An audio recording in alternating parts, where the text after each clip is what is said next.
so the agenda, and sorry about this, the screen is a little tiny, but the agenda is first of all welcome, so welcome. Welcome everyone. Thanks for coming. Thanks for spending another Friday night here in the program. It's pretty amazing that we get this many people here for a Friday night. There's going to be more to come. You can't believe it. All right, we're going to do the participants' presentations. Wow, I didn't know that was that hard to say. We're going to do that 4 minutes per team, okay? We got a timer right up here. Going to try to keep it tight because we have 16 teams that are presenting, okay? So keep it to the 4 minutes. Then we're going to talk about channels and channel partners. You might be like, Clint, what the hell is that? Well, I'll tell you what it is. So just sit tight. Funding sources. You guys, anybody in here think they need to raise money for their company somehow to make it successful? We'll talk about that, okay? Regional resources, something you can get around here for free, for cheap, people that'll help you out, etc. Next steps. This, like I said from the very beginning, is a feeder program to more of the national programs. So this is funded by the National Science Foundation, and the reason we're all here is because they want you to get excited about this, excited about commercializing your technology, and then go into more of their programs that they have for commercializing technology. So we'll talk about that. Some basic corporate documents. This is a new thing that I've added because a lot of people say, hey, Clint, this is great, give me all this philosophy stuff, but, you know, give me the nuts and bolts, man. Give me, what documents do I need to start this company? All right, I'll walk you through it. You guys fall asleep, don't blame me, you asked for it, okay? And then a little pitch prep, because the next time we meet, we're gonna do the final pitch, okay? Make sense? All right, first, have you uploaded your 20 customer interviews with summaries? Has everybody done that? If you haven't, do it, okay? Business model canvas, we need to see updates out there, and then any changes to your budget, or if you haven't done a budget yet, get that budget in. We're gonna need that, okay? Now, let's do the presentations. As you remember, there's really only like 4 slides in this sucker. Company name, value proposition. Hopefully it's written as a real value proposition like we talked about. Who are your target customers, who you talk to, how many customer interviews have you done. Next slide, a snapshot of your canvas. Have you validated anything? You know, this class is all about like, you take these big guesses on what your canvas is, who your customers are, and things like that. And by this time in the class, hopefully things are starting to gel. Hopefully you're starting to see some patterns like, damn, that is my target customer. Man, these guys, they don't have a need for this. So you're really honing in on things. I don't want you to read your canvas. If you get up here and you just start reading every box in your canvas, we will give you the hook, okay? So go through it quickly. What have you learned? What are the big discoveries? Then we're going to go on to next steps. Sound good? 4 minutes. Kelly's in control of the timer, right? I will. This is going to be way more streamlined than before because I scientifically put them into a separate folder, ladies and gentlemen. Is Praxis here? In block. Ready? Let's do it. Get on. So we'll do it that. We have a clicker.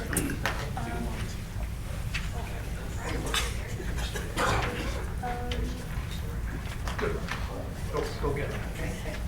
All right.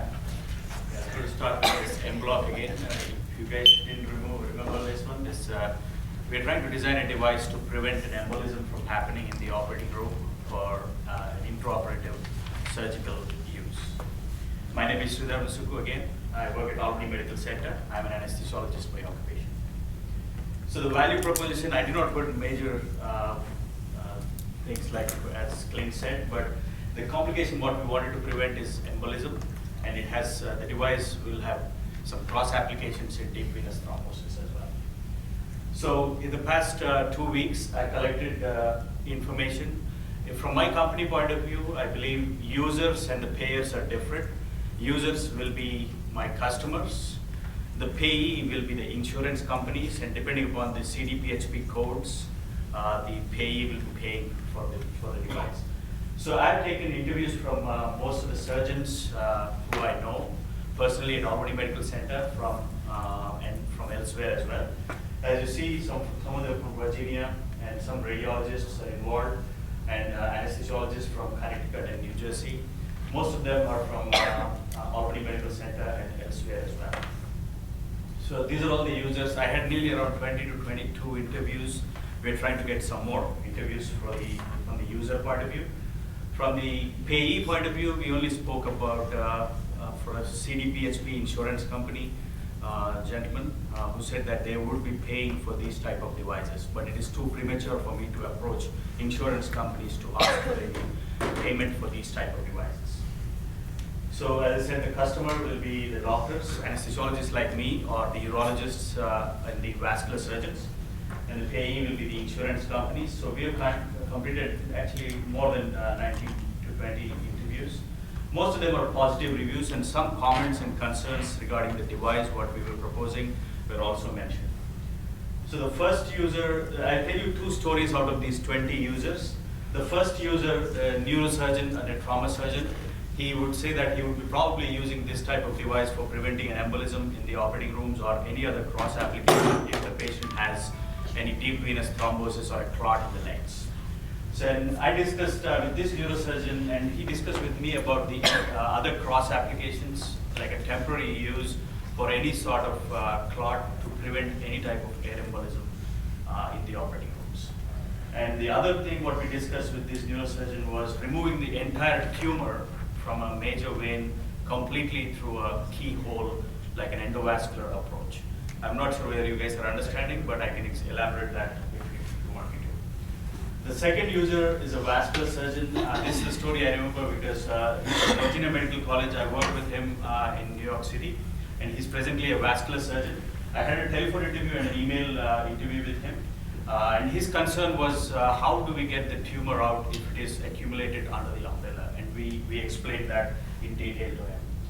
And this is a business model canvas I put forward. I don't want to read every aspect of it. The key partners, surgeons, AMC engineers, and AMC Animal Lab, where we wanted to test our prototype device. And the first phase of the revenue streams, we were looking from the grants and the personal money, and from any other bigger companies like Boston Scientific, where they are involved in these type of devices. Again, value propositions we already talked about. The key activities I'm doing right now is grant application, annual study application at Albany Medical Center. And we're looking into ex vivo studies, like in vitro studies, where we take the vascular models, not in animals, but created vascular model and trying to test it out. We are not in the stage of prototyping yet. We wanted to raise money through grants and some support so that we can get the stuff done. All right. Yeah, you guys, especially with like anything that requires FDA and stuff like that, you have a few more process steps, or a few different process steps than people with a widget or something like that. You know, like because you're going to need to go on this long journey to go get FDA approval and things like that. So talking to people who like they're doing animal studies, it's very important to do that right off the bat. I do have some widget ideas too. Oh, good. All right, let's get you guys up here. Come on, man, you're burning daylight. Well, you're already 40 seconds in. No, don't worry, I'll cover it. All right. All right, guys, let's do it. Go. Okay, good evening, everyone. So our company is SXRNA Technologies. If you remember from last time, we spoke about developing a early detection test for cancer, particularly cancer recurrence after post-remission in patients that are X amount of time out from being cancer clear. The problem is that there could be a wide range of time based on the current methods of testing for that, which are usually imaging based. So our target customers typically are not going to be the end users, the patients themselves, while clinicians that treat these type of patients may actually be the end of the revenue stream in terms of the people that are making the initial payments and then billing for reimbursement to insurance companies or self-paying patients. We're actually looking to see the diagnostic companies themselves as our primary customers. We're going to try and license the technology or partner with one of these companies. These are the big players. We've actually had a little bit of feedback from Roche at this point. The other nucleic acid testing, which is the core technology that we're pursuing. Bayer Diagnostics, which was acquired by Siemens, Novartis Molecular Diagnostics, which was actually acquired by Grifols a few years back. Those are who we're actually trying to deal with. So, business model canvas snapshot. After talking to a number of the people that we have for the interviews, typically clinicians, people in the field, pharmacists even, some insurance representatives, we're finding that there's a lot of interest in nucleic acid-based tests for things other than cancer. We had some initial feedback that mentioned viral load testing. So for people with HCV or HIV, a big part of their treatment plan, because they don't really ever cure those diseases, is figuring out how they're responding to treatment, how much virus is actually present, and they do that via nucleic acid testing, but in a manner that has to be sent out to labs and requires a pretty experienced technician to run the test. We considered doing a pivot, but we've also gotten a lot of really positive feedback based on the cancer detection, and there is kind of an emotional tug, the notion that you can do this and intervene early. So we still see that as a major benefit and a good first point of entry for the technology. There's a lot of feed-offs from the value proposition of finding the cancer early. It's not just a matter of the patients, having a better chance of survival. From the insurer standpoint, we learned that there's actually a way to mitigate costs by addressing it early, because you still have the opportunity to treat with the common cancer drugs, as opposed to, in the quote, was using the $4 million drug that is really a last resort and the only thing that they can use once it's gotten to a certain progression. Again, revenue streams, as I said before, clinicians may actually stock tests like this and have them, in-house, so they may be the initial payers, but they're going to be seeking reimbursement either from the insurance companies or even the end users themselves. The insurance people mentioned that even the two ladies in the room that we were talking to discussed paying for things that insurance didn't cover for breast cancer monitoring because it was worth the peace of mind, and they brought that up as a possibility too. So next steps, we were actually told we'd be put in touch with Memorial Sloan Kettering from some of the people we interviewed at CDPHP as a possible partner and collaborator. We need to make inroads with diagnostic manufacturers. Getting in with those people is a little bit tough, finding some trouble getting past gatekeepers. And proof of concept experiments for detection levels of the cancer markers, RNA, specifically in the viral genomic RNA, if we do happen to try to apply this to viral load monitoring. And that is it. Wow, perfect. You guys think someday you'll have like a pregnancy type test only for cancer? So, I mean, From your lips to God's ears, yeah. Because that would, it brings up a dilemma. Because I think you guys mentioned it before. It's like, it's scary, Some of the Test yourself physicians for felt cancer it at was home, better not to do that at home. Yeah. Ribo is not here, correct? I'll do quickly. Jason's coming later. You want to just wait a minute till Jason gets here? You want me to go? Because I'm first on that list. Oh, yeah, hey, you can up there. Wait.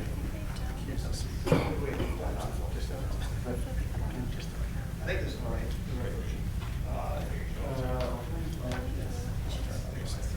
Right. 4 minutes. Well, for those who don't remember, I'm Alex Heffner, I'm co-founder of Practice Biotechnology, and what we develop is better treatment for skin disease called rosacea. So our value proposition is very clear. For those patients that don't have a good treatment, we're proposing a treatment that is safe and effective. So that's not really what we were testing here. What we're testing is really who's our customer and who's our consumer. That's a little bit tricky. It may not just be the patients because a doctor has to prescribe the medication, but it's not just the doctor only, as in the case of a surgeon, because the patient has the chance to decide whether they're going to take this medication or not. So it's going to be a conversation between the patient and the doctor. So I think we need to target both at once. But to begin, we started thinking of who's the doctor, who's the guy that will write the prescription and will suggest this medication to a patient. And we had 3 different practices here as customers. First is obviously dermatologist, right? So somebody with a skin problem will go to a dermatologist and forget treatment. Some may not go to a dermatologist, some may go to a primary care physician, or some may go to an ophthalmologist. That means seem counterintuitive, but if the promise in the eyelids, it will affect the eye, will bring you trouble with the eye. So some will go and look at ophthalmologists instead of dermatologists. So what we did is we started talking to different pharmacies, and we went, and this is a day that I went to like 7, 8 more in Lehman, 10 more in Lehman and Albany, and try to understand who's going to get the treatment, what kind of treatment are they getting, and who's prescribing. So we first looked in pharmacies in Greenport. This is a more rural town next to Hudson. It's a lower income, many people on Medicaid. Then we went to the other opposite of the region, a suburb like Delmar, which much professional customers and higher income. And then we went to Albany, Colony, and Latham just to get a more mixed approach. And what we really see, and it's clear here, so that's why I did not update this slide. For those pharmacies that serve a lower income customer, this is not a major concern, or it's not a best seller, and they will only sell those very inexpensive generic treatments that can work on a very limited population. Those are customers that are very regular, and they only get scripts from dermatologists, never from a primary care physician or an ophthalmologist. Now, when we went to Delmar, some things were very different, some things were exactly the same. So now you go and talk about rosacea to the pharmacist, and they are very good sellers. They sell very well. This is a problem that people are willing to pay to treat. And they're much less sensitive to price, so they're willing to pay very high price treatments. They're very regular with their treatment, so they keep recurring treatment. But again, they only see dermatologists here. So this is our canvas, and basically this is the part. What are the customer segments here, and on the clinicians, we're just ignoring for now dermatologists and from practice doctors, and on the value proposition, if we want to target a wider audience, we really need to focus on a price point that Medicaid will cover. All right, thank you. Oh, next step. What did you invalidate, Alex? That's what you were looking Sorry? at. What segment did you invalidate? So some of our customers here, you cannot see here, but in our customer segments here that we have on different doctors, dermatologists, ophthalmologists, and primary care physicians. And ophthalmologists and primary care physicians will not be the first one we will target. We may want to target eventually when we have a better, more money to do it. But first, I think our best shot is to target dermatologists. Those are the ones that are prescribing 80 to 90% of the scripts in every customer segment, in every consumer segment. It's pretty interesting too, you point out it's like more affluent people, so like people that are impoverished, they're not as interested in it. Well, it's not a life or death disease. So if you don't have the $20, $30 for the copay, you may decide not to go for it. Alex, I have a question for you. Yep. If this is not a life and death situation, why can't it be over the counter? A lot of people, There are a lot of medications that are not a life or death. I mean, can it be over the counter because it's a skin problem? Do we have to go through the insurance company? Well, FDA will have to approve it. Eventually, we may, if this is safe enough. This has a very specific mechanism. So it is a drug. The active component is a drug that is being used now on melanomas. So we won't get the FDA to let us just to sell it over the counter. We would love to, but it's not going to happen. Can we get over there and do for this side? No.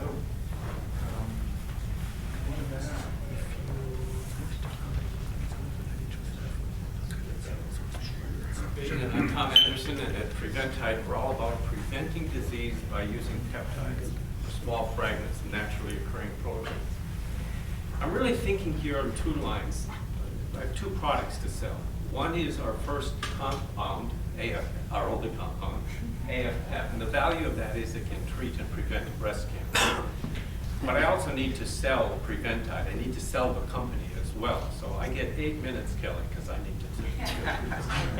The value of Preventide is efficacy without toxicity. So the standard in pharmaceutical industry is they make drugs that work, but they have acceptable levels of toxicity. And we think that's nonsense. This should be the standard. So that's the value of the company. Now, I've been out talking to a lot of people. You can't actually read that there. But had a lot of fun. Nobody really interesting on here. And if I talk to them about a drug that will prevent or treat breast cancer, there's not a lot of negativity with that. That's what Clint said. They tell me what I want to hear. But that's if I'm talking about selling the product. If I'm selling the company, I haven't talked to those people yet. That's coming up in my next steps. So I've learned a lot, but I haven't gained a lot of value from this yet. This is my business model canvas. I didn't know how to make that fancy thing, so I just put it down here. So if what I'm selling is the drug, if I'm selling the drug, then the customer segments are the doctors and the insurance companies and the patients and all those kinds of things. And again, the value is treatment and prevention of disease. If I'm selling the company, then when I need to talk to my customers will be big pharma. Preventide won't be able to take this drug all the way through to clinical utility. We can go through phase 1 of clinical trials, but we can't go beyond that. We have to partner to go beyond that. So I need to talk to big pharma, VC, angels. I'm going to pass the hat later. I need some money. And here the value is the drug, and it's what it does. So my next step is really getting the money. And what we're doing here is I come from the funding pathway, that's what I know. So we have a proposal in review for $4 million. We have a shot at getting it, but nobody's guaranteed in the funding realm. And that will get us through the FDA required preclinical assessments that just have to happen before we can go into phase 1 clinical trials. If that gets funded, we'll hear in May, then we will start writing immediately for the next grant, which would get us $10, $15 million to get it into clinical trials. Please, God. If that gets funded, or if it doesn't get funded, I need to start partnering with the big pharmas or something, and that's what BIO is. That's a conference. It's going to be in June, and that's where literally hundreds of companies come, many of them big pharma. So I need to go there and sell the drug and the company at this conference and find partners and get from there. If that doesn't work, I need to raise capital, just the old-fashioned, the hard way. So my process is laid out, and all the help I can get, but we're well on the way. All right. You have a pretty good understanding of the whole FDA process and what it takes and. I'm all when over you that, partner yeah, and we've got people to help us with that, so we're in good shape. And the grant that you're applying for, is that NIH or what is Well, it? it's federal, but it's not NIH. It turns out it's Department of Defense, actually. I have a question for you.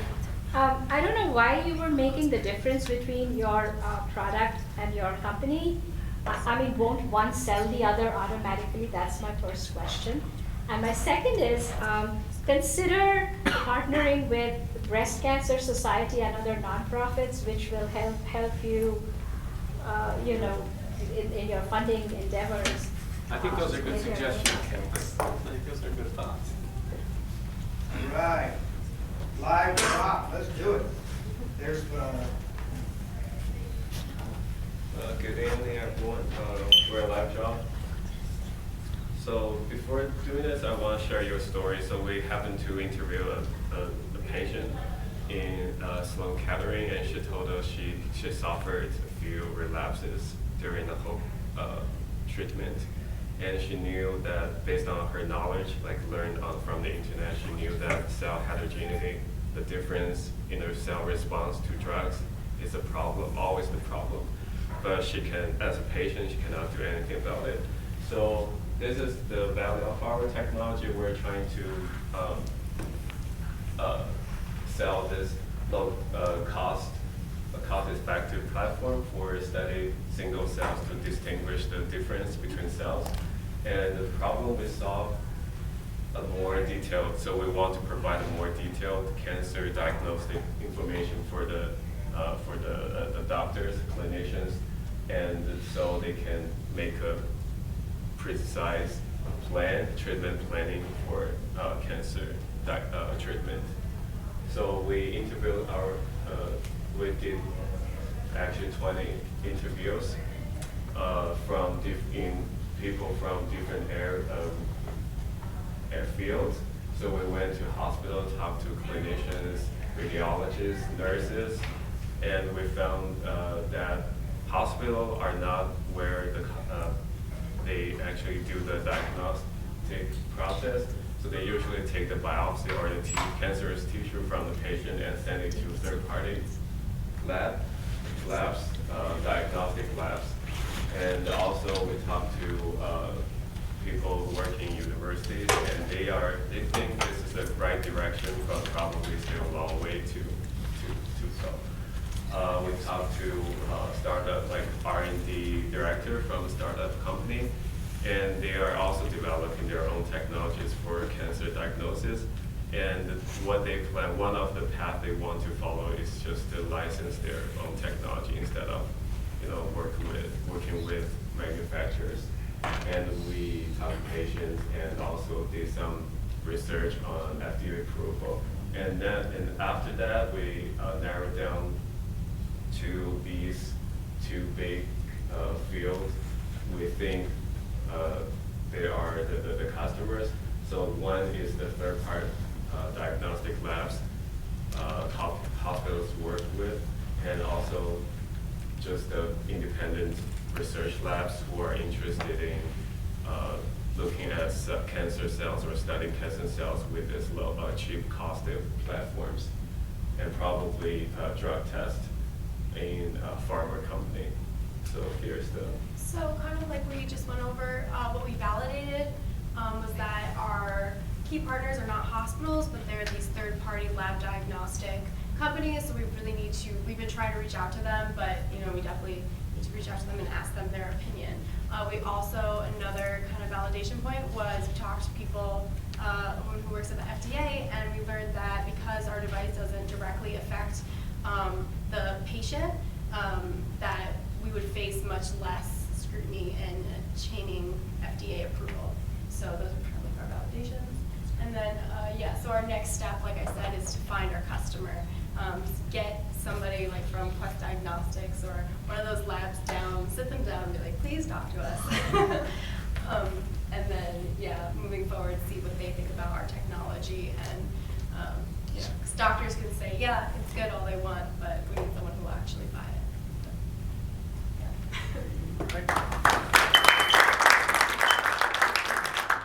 Anybody in here know anybody from Quest or LabCorp or any testing like that?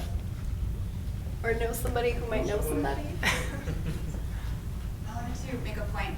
You guys did two really good interviews that caught my eye in your summary and the testimonials that you put up there. You had one that a patient said they knew specifically that their cells weren't responding to certain drugs, and that they had asked their doctor to do what you're proposing your solution would do, and the doctor said no because it requires surgery. I don't do surgery just for that. Yeah. How many patients have you come across like that? Maybe you're too early to say, and can you talk to her doctor? And how many patients are like her that understand that? That was really interesting. Yeah. And then- She wasn't comfortable putting us in contact with her doctor. But I wonder if she's a unique type of patient who understands herself and her cells like that. yeah. But I wanted to point out to the group here, revenue streams. Not all of you have gotten to this far on your canvas, even making assumptions yet, but these are very good examples here of revenue streams. Some of you are putting down doctors or recruiters or things like that. That's not your revenue stream. Those are customer segments. So down here, you may be licensing. That may be one of your revenue streams, right? Or you may actually be selling units. So those are two good examples of what belongs in that box.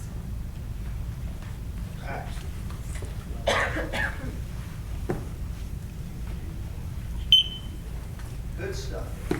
See, this is a good way to spend a Friday night. That's the point. I didn't miss much fun since college.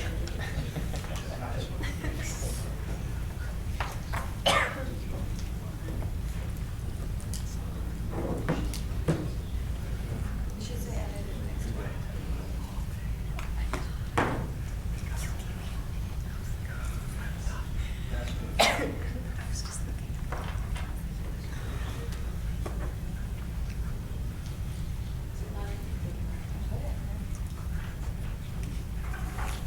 Yeah, that's.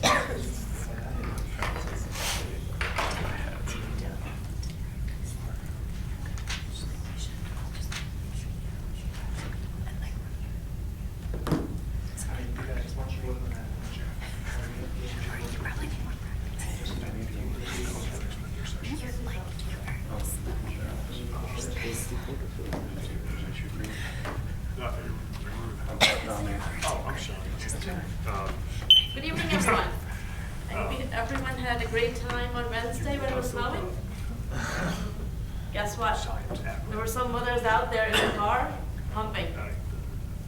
So a snowstorm doesn't even stop that. The mothers out there are crazy, but they're very hardworking women. Nothing comes between a breastfeeding mother and her child, not even a snowstorm. And this is how we're going to make this process better. We are Cybus. Our customers, of course, are our direct breastfeeding new or existing mothers, right? Insurance companies, hospitals, pharmacies. The value proposition, very simple. Wear, pump, and go. Keep it moving. Because a mother's life is very busy, believe it or not. All the husbands, all the men's, their significant others, you guys know it. Confirmations. So we spoke to at least 20 interviews by now, probably more, maybe 21, 22. But we spoke to mothers, we spoke to hospitals, insurance companies, competitors, big and small, lactation groups. So we have lots of good info based on this. We heard a lot of pain points where we can improve, so we have good info. Our first customer, one of them I should say, was Kristen at Good Samaritan Hospital. She told us a little bit about Medela and their different products. And basically what she told us a little bit about inside information about how hospital pumps are given to the insurance companies, right? And some are loaned out. And there's some kind of a very creative arrangements done between these suppliers like Medela and insurance companies. We would love to get our hands on that information. So we are trying on that. Next up, Amy. We actually met her in the farmer's market last weekend, or a weekend before, and we met.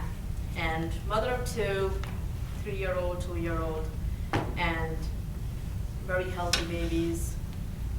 Major point she said, my pump driven me away from breast pumping because if it was good, I would pump more. And says 8 out of 10 women that we spoke to says that. Can we grab the slideshow? I'm sorry, we don't have the edited version here. I actually put the snapshot, or somehow it didn't upload onto this. You wanna send this to yourself? That's okay. Let's make it fast. Let me just click on that. Okay. I won't go through every one of it because I don't want to bore you guys to death, but let's go to the really, this works really creatively, okay. Key activities to run the business is obviously manufacturing our product, marketing the heck out of it, giving you best customer service out there from buying your pump and providing support, and obviously payment options, right? Making sure you guys can pay it or some kind of a payment arrangement. Just plays a little bit. Again, smart breast pump that's designed for you. Customer relationships, obviously we'll use social media, lactation agency, breastfeeding awareness groups. We'll use those to get the word out. We went through this already, customer segments. Key resources, what we need is money, skilled engineers, and patents.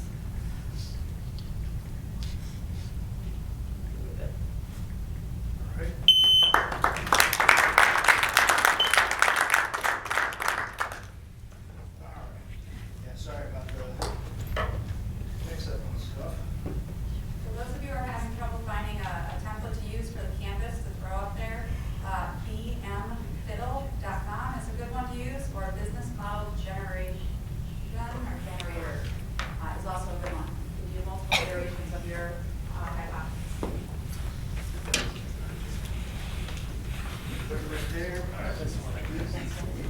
This isn't the most recent version, but our refined value proposition, I'll get into a minute, is storage and excess management for utility and customer benefit. And so, in speaking to farms who have or are installing solar, some solar customers, solar installers, and even some battery companies, they all recognize that in terms of their customers and the performance of the solar panels and other renewable generation, that excess and managing during certain times of the day is a rising issue, and battery storage and other storage options are being widely considered and asked about. When we talked to Monolith, they had said that almost half of their customers want the batteries just for backup, and even more are asking about for different time of usage, benefits being able to store in the night, and really wanting to optimize their panels. So we know this is a problem. We know that a lot of the solar companies now are getting away from the installation, leasing, and moving into financing, and customers actually purchasing the systems, so that way the customer is getting the benefit and not the installer, and that they are mandated to provide performance information to their customers by state regulations. And so going on the business model campus, when I got down to the revenue stream of the initial concept of sort of the peer-to-peer transactive energy market, I found out that current regulations don't currently allow for that, but as of 2020, they're instituting a new policy that will look to start facilitating these types of transactions. However, after going to a conference yesterday with a bunch of other solar companies, I found out that transactive energy and peer-to-peer has been thought of for a long time, and that there are also other uses of utilizing the storage and excess components to help out the utilities and all of their requirements and regulations that they have to deal with. And that could be a more straightforward path to acquiring proper revenue streams and funding sources, as well as partners, and finding the utility is something I didn't want to do, and figuring out now that there are actually ways to help both sides out of the transaction. So the next steps are to talk to more residential and then C&I, commercial and industrial customers who have these systems, and how they currently manage their excess and what other solutions there are out there. Talking to some battery manufacturers to see what use case, because not all batteries are meant for all grid edge purposes, and then contacting further regulatory agencies to figure out what revenue model is actually possible and legal. Right. And I talked to 22 customers. Good example how federal regulation or even state regulations can. Yeah. Oh, is it you? That's me. Oh, yep.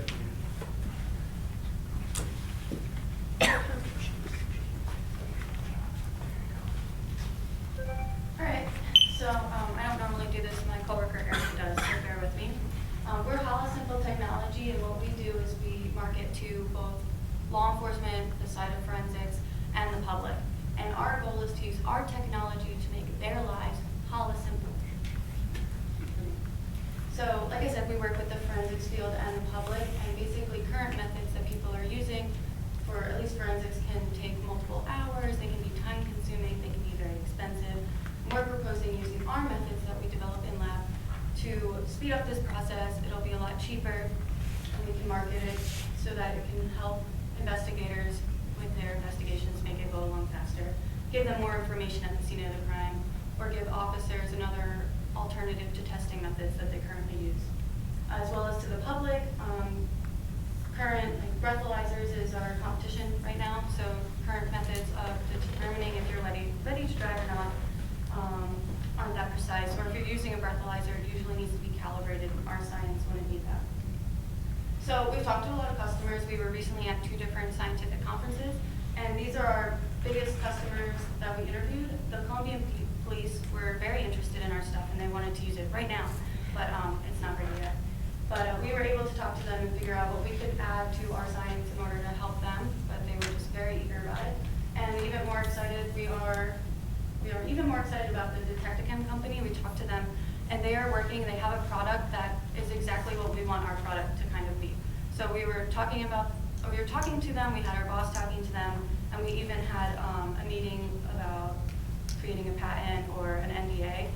And we're hoping to discuss with them and have them create our product for us, which would really streamline our process. Other companies that we talked to, and we talked to police officers, we talked to the general public about certain things that they would care about.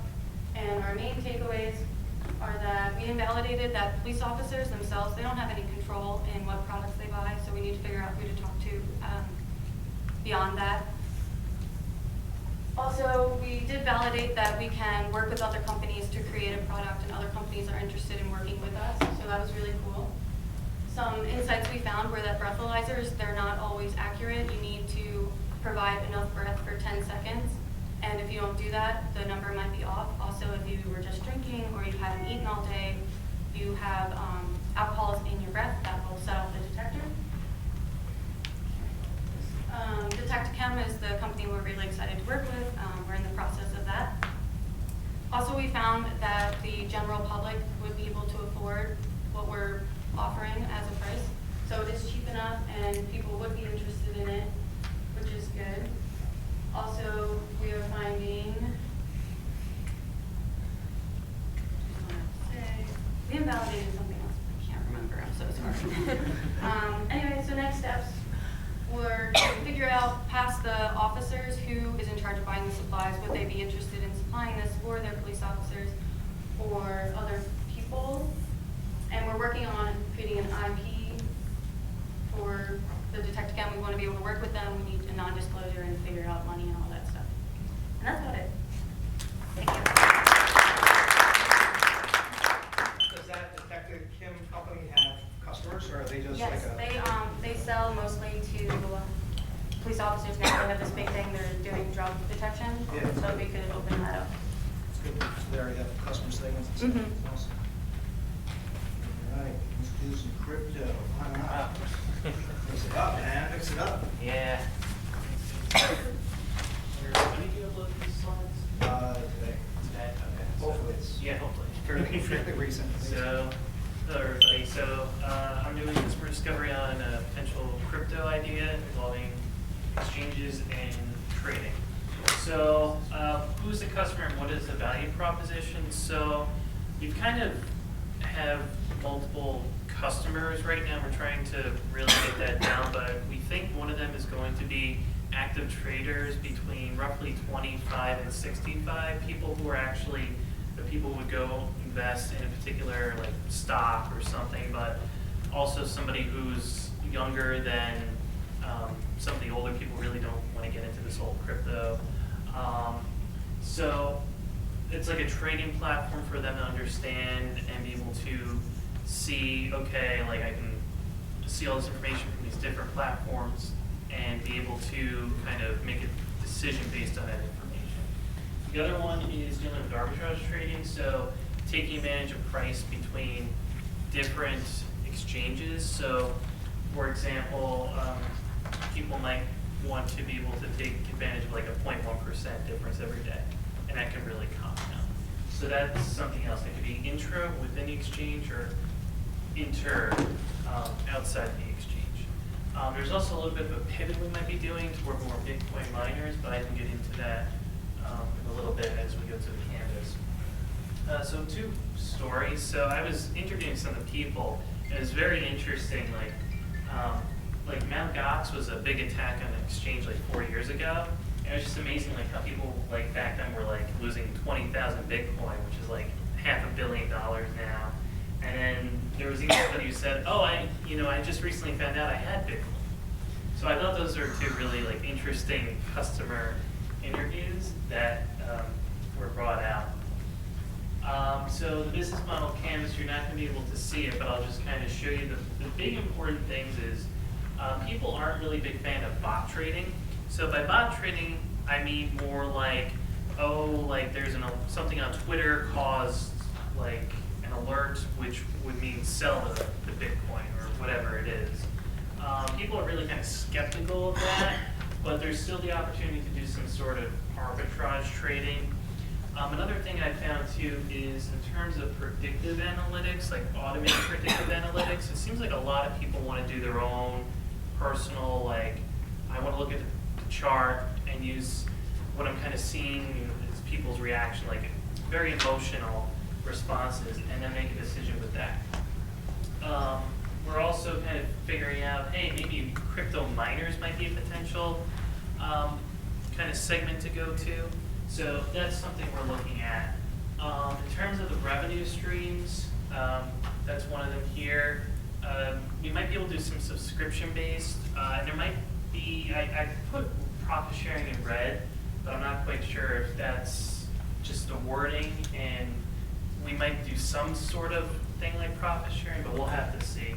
But that's essentially the main point of the discovery here. The next steps really to go outside the New York State area and see if people are actually saying the same thing about the exchanges. Like everybody's using Coinbase here, and that could just be because there's only like 5 exchanges you can really use in New York. There's also the need to really talk to more people in the target area. I mean, we have a lot of younger people trading here, but they just don't trade a lot. There's also finding competition. So a lot of people are doing what we're doing, but like in terms of providing information, but it might not be something that like does what we do, but something similar. And finally, setting up a basic site for people to sign up. All right.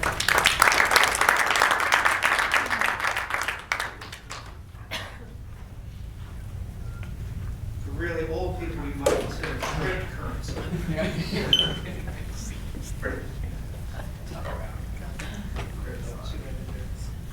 All right, you guys. Very cryptic, yes. All right, so these guys, they look like a new team. They've been on the road the last couple of meetings, so here we go. Yeah. So you wish we were chipping away at something important like cancer, but we're just seeing through walls with the Stud Finder. So we have 2 value propositions for our laser grid stud sensor. The first one's for the actual end user, the contractor, and then through meeting with over 70 of them in the Capital District, we realized that brand name is a huge deal in this industry. You're not going to buy a tool from someone who is off the cuff. You don't know the name. So the big tool brands that kind of run the show here. So we realized we needed a value proposition for the manufacturers where we have confirmed customer validations that they know it's going to work, and that we can build a prototype for them and license the product out. So how it works, the typical stud finder, I'm sure some of you have used one, you just put it across the wall and it beeps when you go over a stud. Ours would be more of it sits back, has a laser, it senses what's behind the wall using plasma antenna technology, and it shows you, instead of marking with a pencil, it shows you with lasers where the stuff is behind the wall. Our target market, like I said, it started out, we went around the Capital District and talked to a ton of people, over 70 construction workers in the area. Mostly remodeling contractors need this because it needs to be an existing wall. It's not really, if you're building a house from scratch, you don't need to see through anything, there's nothing there. And we realized that tool manufacturers is where it had to be our main base for licensing, making money off of that. So we started talking to Stanley Black & Decker, and they have a hand tools team down screwed up and kind of learned from the process because we kind of told them what we were working on, and now they're developing the same thing. So we have to kind of work to beat them to the market, hopefully get the technology so we can sell it to them. That's our whole goal. So we're going to start talking to, in our next steps, we'll start talking to the rest of the big tool manufacturers. They're the biggest one that we can find and get in the door with right away, but we realize now that we can talk to other ones that have more money that can help us. This is our business model canvas. We started this in class last semester with Clint. The main thing that we figured out is that, like I said, we need the big time name because you can't go into a Home Depot with no name recognition. And royalties will be our revenue stream. We need to license the product and get royalties from them. In our next steps, Clint actually introduced us to someone who invented plasma antenna technology and has the patent on it. That can go through cinder block, drywall, anything we need, so that can be really useful for our products. We have to meet with him and kind of discuss how that can be used in our product. We have to continue talks with Stanley Black & Decker, but also open up lines of communication with other tool manufacturers like Ryobi and some other ones. And continue patent research. That's going to be the main thing. We're not going to have the manufacturing ourselves. We need the patent to sell to these other companies. So, and that's it. All right.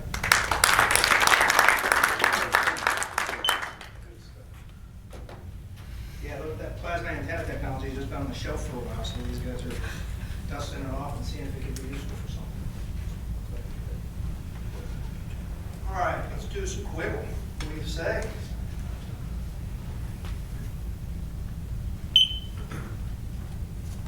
Is this presentation over? Yeah.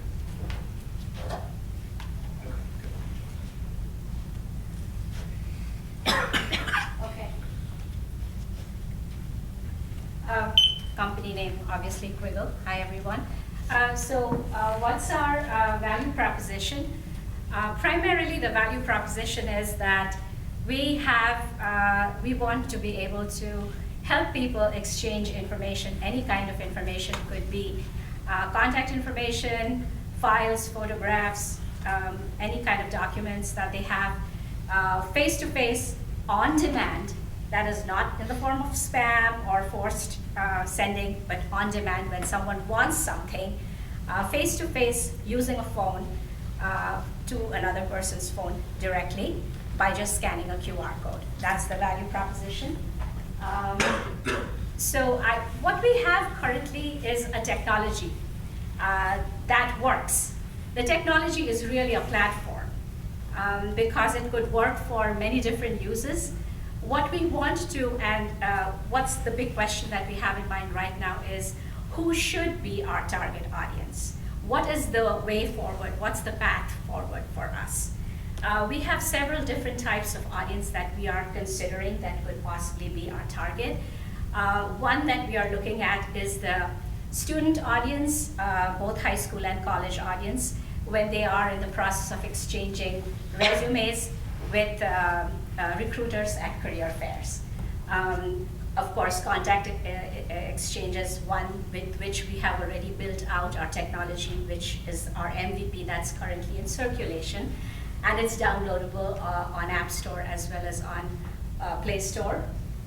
We have spoken with several people, students, recruiters. We have also spoken to professionals and several everyday people that download apps and have smartphones.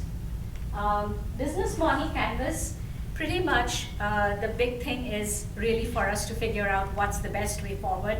Should we stay in a horizontal market, which is a consumer-driven market that everybody can use, or should we go into business verticals? Each one of these earlier that I spoke about it represents a different business vertical.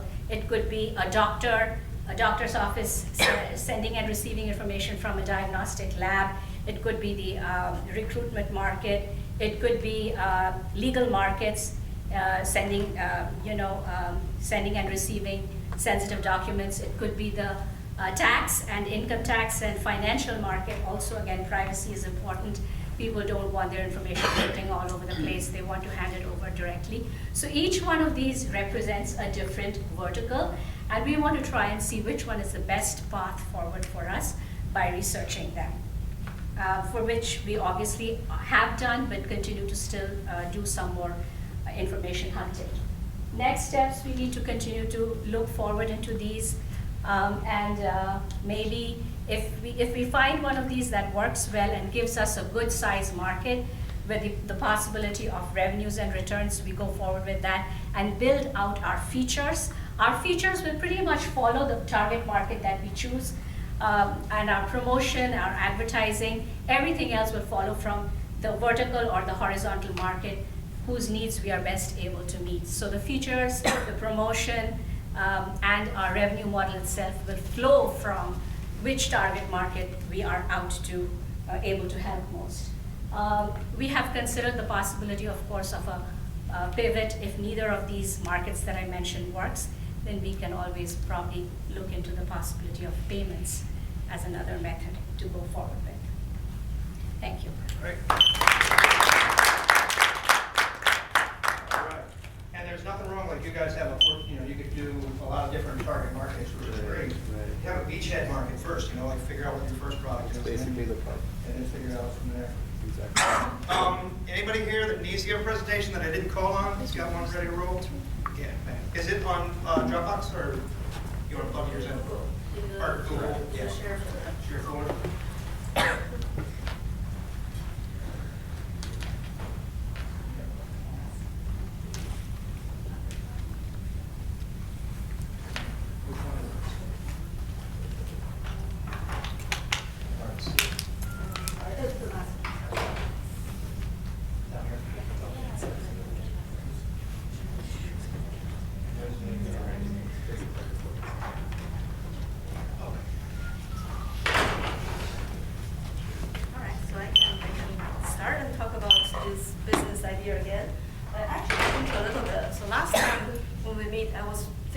Designing a companion bot and try to sell it to customers. But after the several weeks of conversations, I more want to turn my business into a consulting company that provides services for helping other people building customizable chatbots. This core, I think there's one of the items I don't core value. I really don't have that right now at the moment, but I can answer the rest of the. I'm sorry. The other way. Right, so my target customers. So I think my target customers are major companies that are facing a lot of customers themselves, such as hotel chains or like Disneyland. How do I reach that discovery?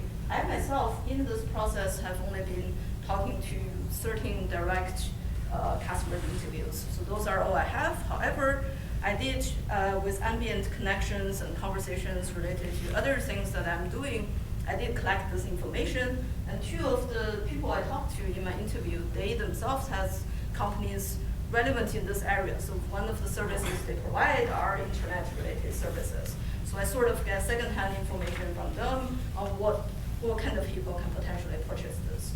So in terms of most relevant customer, I guess one is one of my actually, I have collaboration with Disney. So I do know like they have the need of providing those customizable chatbots for introducing their services and stuff to people. And another connection I have is with IBM Research China. So they have a new contract in working on the GPS system in cars, and they apparently want a chatbot in that. That's where I'm at. I didn't do a good job. I have to apologize again and again. I don't know how to draw. I didn't draw the canvas. But some of the questions, some of the questions I was able to answer, and now you actually can see my answer. So I think I have a good idea. Well, I have a mediocrely good idea of what my target customers are. My partners, they can be other companies, large or small, that also provide service in this direction. And I sort of see my role change in this process. So just go to the next step. I sort of see my role change in this process of becoming a business, starting a new business to more of, I will be a consultant for them for a little bit and learn about what they want. Partially because most of the companies that really want this service, they do have their if they actually do want, they do have very detailed and different requirements. And I don't see much of the room for myself to actually persuade them to either want a different service or want things to be in a different way. So my two next steps is one, I will continue to talk to more people now that I have a new sort of like range of people that I want to talk to. The main way that, the one thing in the previous slide, the main way I think I will be getting in contact with my customers will be through personal reference. I do have a much higher success rate of having people actually be engaging in conversation with me if they somehow know each other. The second direction is I will just work as a single person, I guess, company and do some of the consulting work for a little while. So that's all I have. All right. All right, anybody else? You got one? Is it on Dropbox? Yeah, it's under Sue Angela. Okay.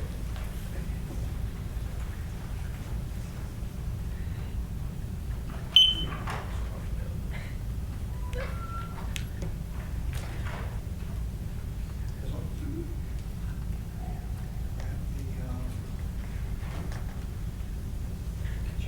Okay. So hi everyone, my name's Algu. I unfortunately wasn't able to make the last session, but just to introduce you guys to our project, that's the rest of my team, and we are working on creating an online platform that helps students or children who are hospitalized for extended periods of time maintain their social and academic development while they're with school. We have 22 interviews completed so far. We started off by talking to hospital administrators and pediatric specialists. And what we found was that this was this ideal model of education for children while they were away at school. So you have doctors that work with parents and hospital educators, which are teachers that work at hospitals, to design an academic plan of sorts that the patient can keep up with, and the parents coordinate with the child's regular school teacher to make sure that the kid is keeping up with their regular curriculum while they're away. However, we started talking more and more to actual teachers and hospital educators, as well as child life specialists at hospitals, and we found that there is actually quite a difference between the ideal model and the actual model. So parents, understandably, are very overwhelmed during this period of time, and what ends up happening is that the hospital educator then has to bear an unfair amount of the burden here. So they have to work with parents, doctors, as well as the regular school teachers to design an academic curriculum that the child can keep up with while they're away from school.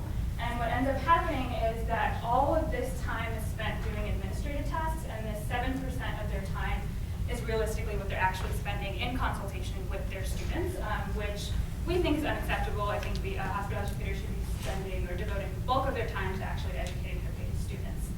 That's what we want to create on Track. It's a web platform that would kind of connect hospital educators, parents, and regular school teachers.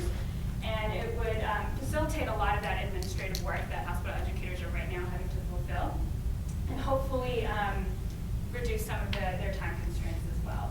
As we went through and conducted more and more interviews, we found that hospitals aren't really our main clients here. What we would really like to look for is school districts at the city and state level, because they are the ones that currently employ hospital educators. They also bear a legal burden to educate children, even if they're hospitalized for extended periods of time. So incorporating something like On Track would actually increase their ability to be legally compliant, which we think would be effective in convincing them to purchase something like this. And our revenue stream right now, we are proposing a subscription contract with school districts and potentially hospitals if it comes to that as well. We want to continue conducting more interviews, but rather than speaking to hospital educators and child life specialists, we want to talk to more school district officials and administrators that actually have the purchasing power, and also have a better understanding of what their needs are and also the budget constraints that schools face right now. We also want to talk to developers and see if we can incorporate AI or gamification to keep the platform engaging for students so that they feel motivated to continue to keep up with their schoolwork. We also want to start identifying school districts and hospitals we can potentially test the platform on, so we can get an idea of what features are most relevant and most important. And one other thing that came up in many of our interviews was we might want to consider running as a nonprofit as opposed to a for-profit. It might make it easier to coordinate and work with school districts. So that's it. Thank you.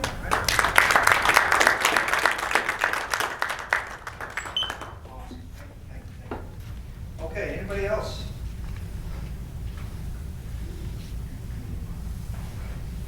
Kelly, how are we looking on food? hate to do this to you, but let's keep plowing. All right, let's keep going. Why don't everybody just stand up? Just stand up, keep going, stretch. You can sit down and stretch. It doesn't matter. Stand up, stretch. Just stretch. Beat your chest. Whoa. Boy, it feels good. Ooh. Shake it off, man. Shake it off. All right. Because like I said, I got 108 slides to go through. So, like drinking from a fire hose. And I'm going to get it done in 15 minutes before the dinner's here. Because you got places to go. All right. Today, we're going to talk about a lot of different stuff. I gave you the agenda earlier. So different parts of the canvas. Remember, so far we've really been focusing in on who are your customers, who's going to pay the money, that whole chain of people. There's users, there's, the customers that actually write the check, influencers. There's all these different people that are important in the decision-making processes of how they buy. And then what value do you bring? Why are they going to write you that check? It ain't easy having somebody write you a check. We talked about that. It's not easy to sell something. It's not easy to sell something again and again and again. It's not easy to displace something that's already out there. Rule of thumb is if you're going to displace something that's already there, it's got to be 25% better. What does that mean? I don't know. It's arbitrary, but it's got to be 25% cheaper maybe, 25% faster or something like that. You got to solve a problem, a pain point. So we've talked about value prop, customer segments quite a bit. Because, without those, you got nothing, right? You could do a revenue stream and a deep dive on the financials all you want. But unless you have something of value that answers a need that your customers have, you got nothing. So you got to start with this whole value proposition and your target customers. And sometimes it takes a while. Like I said, I have a company. We started in basically 2016. We're still really figuring this out. Who is the real customer for ours? We're in a complicated value stream, and I'll talk about that today. Value proposition, customer segments. There's a little thing called channel. So channel is how people buy. What route do they buy through? There's different things. There's resellers, dealers, consultancy, distribution, all kinds of things.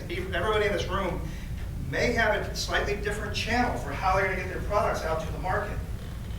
And the channel is really how your customers want to be reached. Who knows the best way of how your customers want to be reached? Your customers. So you talk to them. How do you currently buy these? How do you guys buy breast pumps today? How do you buy your apps today? How do you surgeon? How do you come up with what you buy in the operating room? There's a whole process associated with that, and that's going to influence your channel of how you're going to reach these guys. All right. Some of these guys might have seen this before, but where do you currently buy paper towels? Anybody? Where do you buy paper towels?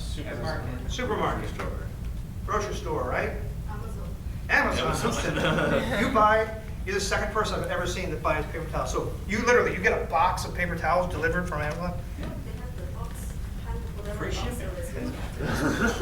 Makes sense. I never, usually when I need paper towels, I need them. Damn, I gotta. How about eyeglasses? You ever buy eyeglasses online? This Amazon? You know what's so funny about this? What do you usually do for eyeglass, right? Go to a store, or go to an optometry store to get your eyes checked and all this. My son just did an eye exam online. 1-800-CONTACTS has a online eye exam where you can get a prescription. You use your phone and your computer, and it tells when you're 10 feet away or something like that. It does this online eye exam. He got a freaking prescription. I think that's wonderful. That's fantastic. I love that. So those guys may make a ton of money. Why? Because how big of a pain in the ass is it to go get a prescription for glasses? I think it's a pain, There's a channel out there of selling glasses. Maybe it's changing. Maybe it's going to be online. How about Christmas gifts, birthday presents, things like that? Where do you buy those? I don't ever go to the mall, so I get everything on Amazon. How about a cord of wood? Anybody got a wood burning fireplace? Where do you go buy your wood? Forest. Thank you. It's weird because I got a dude that literally goes through my neighborhood in the fall, and he's the wood guy. He has a truck, an old truck. You hear it going around, and it's like, oh, it's the wood dude. Yeah, hey, wood dude. You know, or he'll come up. You'll notice that, you know, you bought wood from me before. You need some more wood? Yeah, damn, sure, man. So I tell people this all the time. Like, what if the ice cream man was selling paper towels? Would it be weird? Like, the ice cream man coming through your neighborhood selling paper towels. Would you guys run out to the ice cream man? Oh, man, paper towel man, yeah! That was freaking weird. You think that it's not right to go get paper towels from the guy that's ringing the bell. So people like to be approached in a certain way. They're used to buying in a certain way. You can change that. Amazon changed that big time. But people use a channel that they're familiar with. Different kinds of channels, sales channels, distribution, support networks, things like that, that you can go through. There's different things between a virtual product and an online product, different ways to reach customers, etc. And each product could have its own different channel. You know, each customer segment can have its own different channel that they're used to. You know, there's no way my parents would ever do an online eye exam. They're just not used to it. They'd be like, I got to go to the eye doctor. I can't. No, I'm not. Mom, it's easy. Just do this online thing. No, it's weird. So we never use that channel. So basically, a channel is, here's your company right here, cranking out widgets, gadgets, apps, things like that. And your customers are sitting over here. How do you get your thing to them? How are you going to get them to give you the money back? So online ordering, OEMs will talk about systems integrators, direct sales force. You have inside people making phone calls to people. How are you going to sell this stuff? Lots of different ways to do it. Sometimes things get complicated. You ever hear of an OEM? It's a very misused TLA, three-letter acronym. And people say, yeah, I'm going to have that OEM. I'm going to OEM it. I'm the OEM. OEM is original equipment manufacturer. It's somebody that makes a part that becomes a subsystem of a bigger part. So, you know, Ford doesn't make brakes, but there's an OEM supplier for brakes for Ford Motor Company. There's somebody that makes brake shoes, and they sell them, and they make them per the design of Ford, and they sell them for the different Ford models. It's the brake shoes for the Ford Mustang 2012. So that brake supplier is the OEM manufacturer, the original equipment manufacturer for that. So Ford ain't doing it. But there's a company out there that, you know, sometimes they don't even know the name of the company. They're just this OEM supplier that's behind the scenes. My company doing a new kind of display, we're going to be that type of company. We're in the value stream somewhere, making a bunch of electrically connected LEDs that somebody else can tile together and make a big display out of. We're not going to make a display. We're going to just make the LEDs that are electrically connected. So figuring out exactly where we are is difficult. So who is our customer? That's why we're still working on it after 2 years. Still trying to figure that out. Other things like it's like a OEM, it's a value-added reseller. If somebody takes your part and then adds a lot of value to it, so you could say that a brake shoe, you have a value-added reseller agreement with Ford because Ford adds a lot of value to that brake shoe. They put it on a freaking car, you know. So they're very similar in what they mean. Now there's cost associated with a channel. How do these channel partners get paid? Because they ain't going to just do it for free. They're not going to sell your products to get it out there to the people for nothing. So how do they get paid? They get paid by commission, maybe a percentage of sales, maybe give them a discount price on things, and they can resell it at a higher price. There's a little bar chart here that talks about revenue and expenses. So I'll drill down on this a little bit. The expenses are like your cost of goods. How much does it take, you know, to make the plastic and the metal and the things like that in your pump? And then, man, how many salespeople do you need? Admin, overhead, R&D, the cost of sales, getting it out there, all that kind of stuff. Marketing, all this other stuff. That's in this little blue box here. So these are all sort of the costs. It costs you this much to make one widget, get it out there. Yes, sir. This might be on a later slide, but can you just give some rules of thumb on markup from manufacturing cost to final purchase price? Yeah, I got some examples of that. Like, they may be ridiculous examples, but we'll talk to me again about that. After that, that's how much it costs you. You gotta have profit on top of it. You can't just sell it for what you made it for. So you gotta have profit on top of it. Maybe even leave a little slot for Christmas and July sale or something like that, right? A little discount that could be offered. So this whole line, the final sale price, you get it out there, this goes into a line called your revenue line. So that's how much money you're making. That's how much money is coming in. Now, you've already spent a lot of that money on your expenses. So you've already spent this much, but you bring in this much. The extra is the profit. And if you take the profit divided by the revenue, that's what they call the margin. So basically, how much percentage-wise of gravy do you have? You know, that's the margin. LG, pretty big electronics company, their margin's about 15%. But that seen as great for a big-ass company like that, 15% margins, fantastic. I'll show you some examples of some other ones. Sometimes people work with almost no margin. I'll show you some examples. Make sense? Oh, look at that, examples. Ink cartridges, the numbers were all over the map on that, but anybody buy an ink cartridge? They're expensive, right? I haven't bought one for a while. Quite expensive. They're expensive. High margin. Water, bottled water, almost infinite margin. I know it sounds ridiculous, but almost infinite margin on bottled water. It's huge. That's the allure of bottled water. You know, man, you could bottle it, you can make $1 million. There's tons of marketing costs and things like What that. about the shipping costs? Shipping costs. So you got Fiji water, one of the world's most expensive waters, comes from Fiji, and they gotta ship it. So yeah, you're right. So it's math. Somebody did the math, which is, I would like to meet that person. Somebody did the math, and they were like, damn, I think we can bottle water from Fiji and bring it over to the United States and still make money. And a lot of it, like somebody did that calculation, I don't think it just happened. So it's crazy. So high margin products, razor blades. You see new pop-up companies doing razor blades now.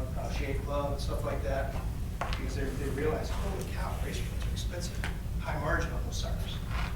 Designer jeans like I'm wearing today. Sure, it looks low margin, but no, very high margin. How about some examples of low margin? The food we're about to partake back there is a pretty low margin thing, to be honest. You don't make a ton of money off that. Sometimes seasoned electronics, things that have been out there for a long time, they get crushed. There's just such huge downward pressure on price to sell more and more and more volume. So LCD TVs, you go to freaking Walmart, buy like a 65-inch TV. It's amazing to me. Like every time I go in, I think they're cheaper. Big ass 65-inch LCD screen, what, $600? Maybe less? Ridiculously cheap. Did you do that a few years ago? Downward pressure, they're keeping the margins low. Sometimes these big manufacturing factories come online and they can produce more than anybody else.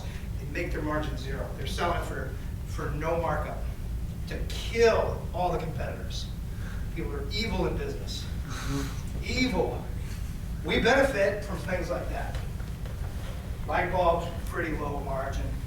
One of my favorites, because you hear it all the time, man, if you could just build a better mousetrap, geez, everybody would be running to your doorway. Please do not build a better mousetrap. I tell people, unless it's got some entertainment value, where it shoots the mouse, and YouTube it, and don't build a better mousetrap. Don't waste your time. These suckers, just Google it. Look, mousetraps, 4-pack, 25 cents each.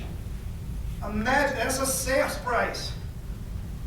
Imagine a 4-pack of mousetraps in the store, on the shelf, for $1. You can buy 4.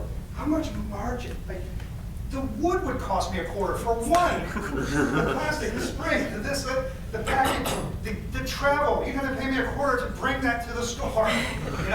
Holy cow, these things are no margin. My tip, don't do a business that has no margin, okay? Especially if it's a high-tech thing, you're gonna wanna get out there and Where is the LED bulbs on that? What's that? Where is the LED company? Your company. Oh, my company? Yeah. Well, right now we're a not-for-profit. Oh, you're a nonprofit. Yeah. It's really not making no profit. You know, it's the full, I shortened it. But yeah, we'll be there someday. And that's, you know, that's one of the goals. That's actually one of the difficulties. Because if we sell more upstream, like we could sell our technology to even an LED manufacturer, but they're used to making stuff for dirt cheap. But they might see ours and say, man, you're just packaging the LEDs in a bigger package. Oh, it's great. But they're, like I said, they're cheap. They're like low value. You go downstream, it's like, man, if we could be a supplier for the end unit with a backlight unit and all the electronics teamed up with it, yeah, higher margin and stuff. So we're trying to figure that whole thing out. All right. Before we get into anything else, let's go get some food. Suck up some of that low margin product. Right? Enjoy it. All right. So let's get started again. Remember how we were talking about sales channels, things like that, profit, expenses, revenue, margins, etc. So anytime you go through and have a channel partner of some sort, like a reseller, for example. So I'm looking back at the back table and I'm seeing Pepsi and I'm seeing Rolls.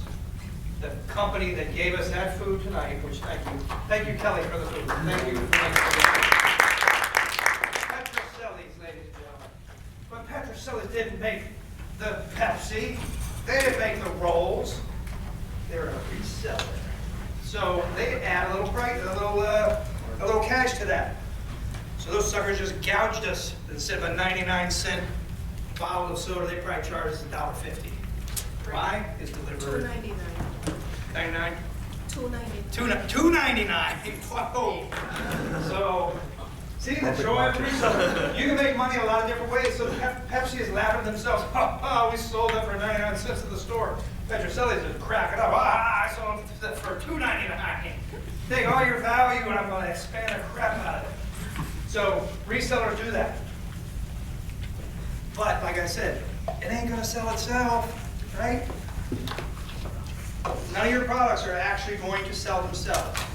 A lot of times as a newbie in this business, you're like, oh man, people want this stuff so much, it's going to sell itself. If I ever hear you guys saying that, I'm going to start slapping you. It ain't going to happen. It has never happened in the entire history of the world. The wheel, the invention of the wheel in Stone Age time. Ugh. He had to pimp that wheel out, man. It ain't selling itself. He had to show people how to use it. Anyway, suppose you have a value-added reseller or an OEM type agreement, things get more complicated. So here's your portion of the widget. You got a little profit in there. Then it goes to somebody else, Ford Motor Company. They put a car around your brakes. They have all kinds of other things. And it goes through a distributor and all this kind of stuff. So if you look at fraction-wise, you're like, oh, damn, I'm not making that much money. They're selling a whole car for $1,000 and giving me $50 for my brake shoes. Shouldn't be making more? No, it's probably not right. But you're getting a profit off of what you bring to the table. But it does get more complicated as you get into more and more complex type things. Bioreagents, biotech things, pharmaceuticals and stuff like that. I can imagine get really, really complicated. All right. But the purpose of business is to create and keep and create a customer. Peter Drucker. So it sounds simple, sounds stupid, it sounds like motherhood, right? This is easy to lose sight of. You want to create, you want to keep and create a customer. Keep them happy, keep them coming back, keep them buying. There's this whole concept of a sales funnel. You ever hear of the word sales funnel? So we're going to talk about this sort of double-sided sales funnel and what the heck it means. Filling funnel, like you guys have been out, you've been talking to people and stuff like that. What's it going to take for people to buy your product, actually? Suppose you had your product. It still takes some convincing, right? And you'd only be successful with, what, 1 out of 100 customers? 1 out of 10? I don't know. You're going to be successful with some, but not all. And they're all going to buy for their own reasons. They're not going to buy for your reasons. So they're going to buy for their own reasons on their own time. So you have to fill your funnel. You have to get as many targets introduced into your system as possible. and they're going to funnel down to finally actually be some people that give you money. So they're sort of pre-customers filling the funnel. And you do that by media relationships, blogging. There's some paid advertisements you can do, websites, any sort of like social media, word of mouth. Everybody has different outlets, different vehicles to get the word out about your product and all that. And some work better than others. And for every target customer, every market that you're looking at, they're going to be approached in different ways. You know, the wood salesman, he might not do very good by taking out an ad in Science magazine. It's not the right place to do it. You know, if you're selling quantum dot bio reagents, like we did in the past, then taking an ad out in Science sounds like the right thing to do, right? We did that one time. It cost us $6,000 for a one-page, half a page, but one-time only ad in Science, premier journal for scientists. Hence the name. One page, half-page ad, $6,000. Guess how many customers? Nothing. Didn't work. Had to just try it. I was convinced. I was like, man, whew. I got a banker's visor and one of those little banker's lamps because I was going to count some money. Even like one of those little rubber things that you just deal money out with. You see that? I was ready to count money. I got nothing. So it really depends.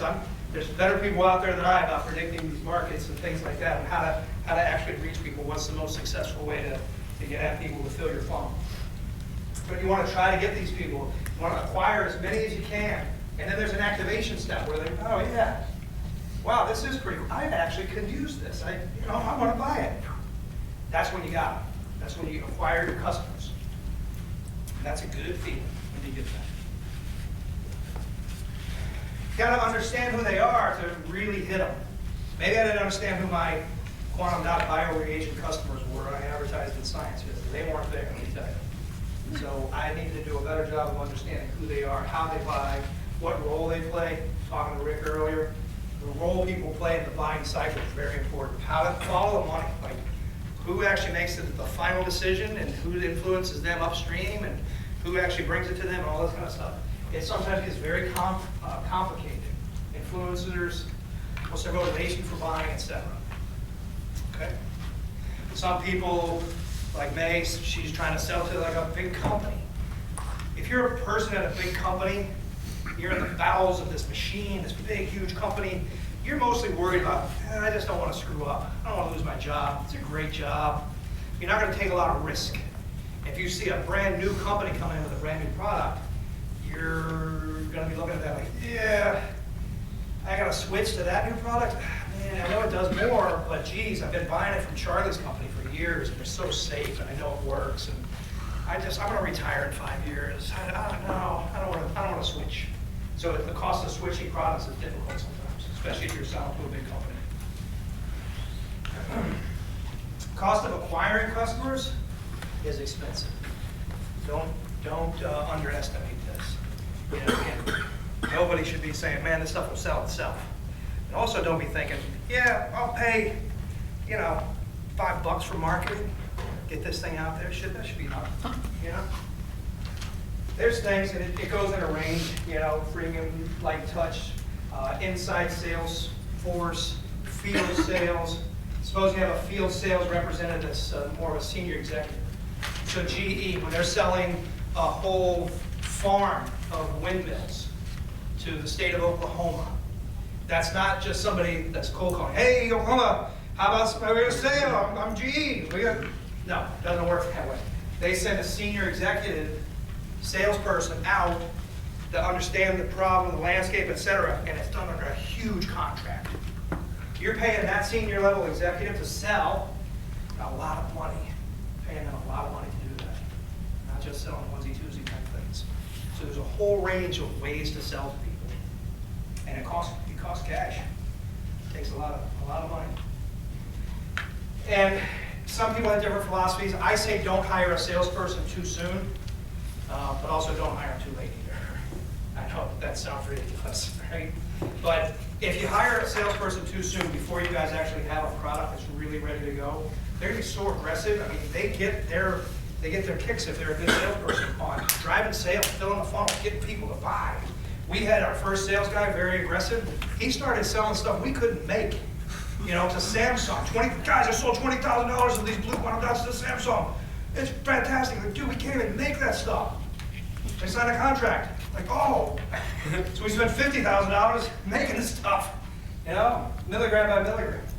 So anyway, don't do it too soon, don't do it too late. Always have sort of customer focus. Keeping a customer. Once you have this customer, they should be precious to you. So a lot of energy to get this customer. You need to keep them. This is what I was saying about like a beachhead product. If you have one product as a beachhead, but then if you had other products in the wing, waiting in the wings, you could say, hey, customer, I see you bought this. You got a new product coming out. It's premium. And you sell them the next product. To keep a customer, you got to be easy to do business with. You got to stay in touch with them, speak their language, if they make mistakes, pay attention, et cetera, et cetera. Customer loyalty programs are great. You know, I fly United all the time. Why? Because I've always flown United all the time. I don't want to switch. They have a loyalty program. They have miles. I keep accruing miles. It's hard to switch to Delta if you got a ton of miles on United. That loyalty program works. I'm locked in. I will pay a couple $100 more for a flight just because I'm adding to the total. Good way to keep customers that way. Growing your customers. So you have them, find a way to keep them, and then the next is that's your best source for growth. Encourage them to buy like products, or encourage them to like your products like on Facebook. Encourage them to do other things like you could offer them discounts. Hey, bring your friends. I'll give you a discount if you invite some friends. Create contests, incentives, all kinds of things you can do with exciting your customer base. And always keeping them engaged without being obnoxious. Keep them buying. Social type stuff, bloggers to pick your product and talk about it out there and stuff like that. It's incredibly hard, like from our experience. Yeah. We're like, oh, we love it. But, we kind of be polite about it. I guess maybe we should be more aggressive. People don't go back and give you those reviews. Yeah. It's really hard. It's really hard. It's really, really hard. You gotta talk to hundreds of customers before one will actually act. Yeah. It's a pain in the ass. Totally agree. Customers, too bad you need them. It sure would be a lot easier to run a customer if you didn't need those damn customers. But yeah, that's the key to the company though, man. You gotta find a way. So, and I would suggest also, if what you're doing isn't working, maybe try something different too. Don't keep trying the same old thing. So growth techniques. If you have online ordering and you're doing something at checkout, hey, customers that are like you also bought these products. I'm a sucker. I've done that kind of stuff online. I'm like, oh damn, that is pretty cool. I never thought I needed that. That German drinking horn that you put beer in and it's got a leather thing. How did you even know I wanted that? That's crazy. That reminds me of when you went to the trade show. Oh yeah? Oh yeah. Yes. So I go to a trade show. It's like an industrial, gritty trade show on advanced manufacturing techniques. See this booth of people like dressed up like a Macy's makeup counter type thing.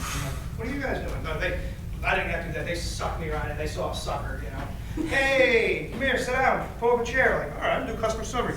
Students, I was with students, watch and learn customer discovery. So I'm like talking to the lady, so what are you guys selling here? Listen, have you noticed the bags under your eyes? Like, what? Bags? Yeah, like, have you noticed those? Like, no, I guess. Look in the mirror. Like, oh, geez. Yeah, I do have listen, I have a product for you, blah, blah.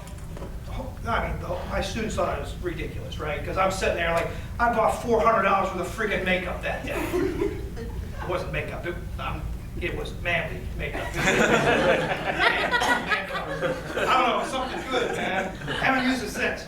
But she put that shit on my eyes. Like on one, she must have known like this eye was like a little droopy. She put it on there and like tightened it up. I'm like, holy cow, this is the best thing I've ever seen. So anyway, yeah. That's why I was born every day. I was trying to teach people customer discovery. Still think I did. That was funny though. I'd never done that before. All right. You guys know about sales and all that kind of stuff. Don't think your stuff's going to sell itself. It costs you some money to get it out there, all right? And to keep your customers and to grow them. And as you know, pretty much everything can be fixed with money, right? You've got infinite money. You can pretty much fix everything with death, you know? Money fixes a lot of stuff. So if you had money, your product would be pretty shitty, and because you have a ton of money, it doesn't matter that much, because you have money in the bank. So you guys are all going to need money. We all need money. There is no such thing as infinite money. How do you get money? And then how are you supposed to do sales if you ain't got no money? How do you do this? It is the ultimate chicken and egg question. I need customers to de-risk enough so that investors come in. Meaning, investors are out there with a pile of money, and they're looking at you and like, hey man, got customers? Well, I need some money in order to make my widget, to sell it, to get customers. Nah. I want to see you get customers first. But how the hell do you get customers without investors? Can't live on love, man. How are you going to get these products out there? How are you going to make your insertable surgical device with no money? Yeah. How successful is the pre-order tactic? Like, oh, I got 100 pre-orders. Pre-order tactic is pretty good as long as you are pretty close to ordering or to delivering the goods. So what he's getting at, we talked about it a little bit. Different channels of money, different colors of money open up depending on your level of risk. So if you're like 5 years from having a product and you pre-order, and you get pre-orders, nobody's going to look at that and say, oh God, yeah, that's great. You're 5 years away, man. If you were 3 months away and you go to a bank and say, bank, I have this thing that's got a huge profit margin. I already got 1,000 orders. The bank will be like, okay, huge profit margin, 1,000 orders. I'm going to give you money. It's a loan. You're going to pay me back. And I also want your house and I want your car. That's what happens. But you're going to pay me back. But I trust you. I trust you. And you're going to pay me back on these terms. It's going to be high interest rate, blah, blah, blah. And you can do that, and you can get money that way. But you got to be at the right time. You know, that's the thing. So we'll talk about the different colors of money. All right, so where can you turn? Grants, loans, and investors. Lottery, find money. I found $20 on the thruway. I was at a thruway stop, not on the thruway. Just on the thruway stop. Gas station. All right, how many people need to raise at least $1 million for their company? At least $1 million, right? What's $1 million look like? Let's just look at it. I like this exercise because it makes it real. Like my company, yeah, we need to raise $1 million. We need to probably, we're going to do full out pilot scale manufacturing. Probably need to raise 5. If we wanted to do full out manufacturing, where we're cranking out a ton of these LED displays, just the front panel, probably 20 million of money. And you know, we're just talking casually. Yeah, I need to raise $1 million. What are you in for? $1 million, a couple million, 3 million, 5, 20. You know, throwing the millions around. Yeah, it's $1 million. I just need $1 million. I just need $1 million to get started. This is what $1 million looks like. Picture it. I wish I had $100 bills because I'd throw them out like. Who took the top 2? Like, I don't know what happened. This is off the internet, so you can't trust anything. I wish one of these days I'm going to be so rich, I'm going to be walking the crowd, throwing out $100 bills. Hey, everybody take 100. Woo! $100, crispy, nice. Ah, it smells great, right? I touched one of these one time. It was awesome. It was fantastic. That time I touched that $100 bill. Oh, so imagine a stack. $10,000 stack. The band. Toss those out, bang, bang. 10,000. Back of the room. Now imagine you have a stack of stacks. Taking this box of $1 million. The box would be about this big. Oh, it smells good. It's heavy. It's heavy, man. $100 bills get heavy. But you got a box with $1 million in it. $1 million. Suppose you have this box under your bed, slept with it every night. I have a baseball bat in my bed with me probably. Don't want anybody taking my $1 million.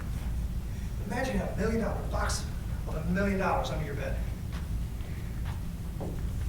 One of these guys you just ate brisket with, they say, hey man, all I need is $1 million. Would you say, hey, I got this $1 million under my bed. I'm gonna slide you that box. I trust you with my money so much. I'm gonna give you my box of $1 million. Would anybody in here do that with any of these companies? Raise your hand. No? What does it take to have somebody slide you a box of $1 million? The promise that they get 2. The promise that they get 10, probably. Yes. The trust that they're like, at a minimum, I'm going to get 50% more than what I've given you. But I really want 10 times more. So that risk, you have to really de-risk this thing. They have to trust you as a person. You know, you, everybody. They have to trust they're giving you the money. Sure, they're giving it under the company umbrella, but they're giving it to you. They're going to you and saying, I trust you, don't screw with me. Here's my $1 million. I want $10 million back, and I want it in 3 years' time. But I trust that you can do it. That's hard. That's really hard. You got to de-risk the hell out of this thing to do that. Because nobody wants to give up $1 million. It's a lot of money. You know, when you're entrepreneurs, you throw things around like that. You don't really appreciate how much $1 million is. It's a lot. It's a whole lot. And somebody with $1 million, they're not going to put it in a box or in a bed. You can put it in a bank and just get interest. You can give it to an investor group and make, I don't know, 10% return. 10% every year. $100,000 a year return. That money doing very, very little risk for you. So you got to outpace that. Grants are wonderful. Grants are actually, they were invented by Jesus himself, I think. This is the way. I'm not always politically correct, I'm sorry. This is the way to actually activate your company and get things rolling. Grants are from heaven. There's small business innovative research grants, small business tech transfer grants, etc. There's different phases of these. We're going to talk at length about these. Grants from different agencies and things like that. But this is money. It's grant money. Here's some money. Take it. Why would the government do that? We're going to talk about that. Loans, much harder to get. Unless you're like Colin and you have a bunch of orders already. You go to a bank and say, hey man, I got this great idea for curing breast cancer, bank. Go to Bank of America. You know, hey, I got a cure for breast cancer. Just give me a loan and we'll be cool, right? My point, are you nuts? Like, you can't. The only way you're going to do that is personally guarantee it. There's some money for regional economic development. It's usually pretty low. Small business grants for fixed assets or loans and stuff like that. Loans are kind of tough to get on their own, and they're not going to be for a lot of money. So finding investors is really going to be key after you, hopefully you guys get some grant money first. So when you find investors, again, they get this box of $1 million, they want to deploy it somewhere, they want to bet on somebody that's going to give them a 10x return very quickly with very little risk. What is this thing we call risk? So there's people risk, there's technology risk, finance risk, market risk. People risk, you know, they look at you guys, I don't know. I think my buddy Jimmy could do this better. If I put my buddy Jimmy in as a CEO, then I would invest in you because it de-risks this people aspect. Because I know him, I don't know you guys. So that could happen if you go out and try to raise money. People risk, technology risk. My God, this thing could defy the laws of physics. I don't even know because nobody's ever even done this before. You know, there's a technology risk. You know, there's a technology risk in this room. Financial risk, you might have like the highest financial risk because it's like, well, geez, guys, I need $1 million to get through, you know, some initial trial stuff. Then I'm really going to need like 80 million to get this through FDA, to go through all the FDA process for a drug. When you develop a new drug, you're not talking about $1 million. You're talking about a pallet full of boxes of $1 million, 80 boxes of those, 100 boxes, right? FDA approval, full out FDA approval for a new drug. That's a financial risk. Market risk, they're looking at you like, yeah, geez, you got so much competition. Geez. Is something gonna come along that's gonna make you completely irrelevant? Somebody's just gonna totally beat you. You can't outcompete them.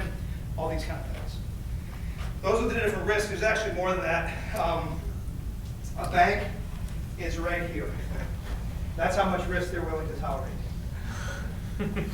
Not much. Which has always amazed me, like, why they would invest in a pizza parlor.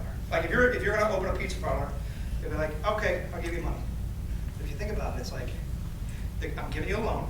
It's for $30,000 for the equipment that you need, and you're going to pay me back in a month.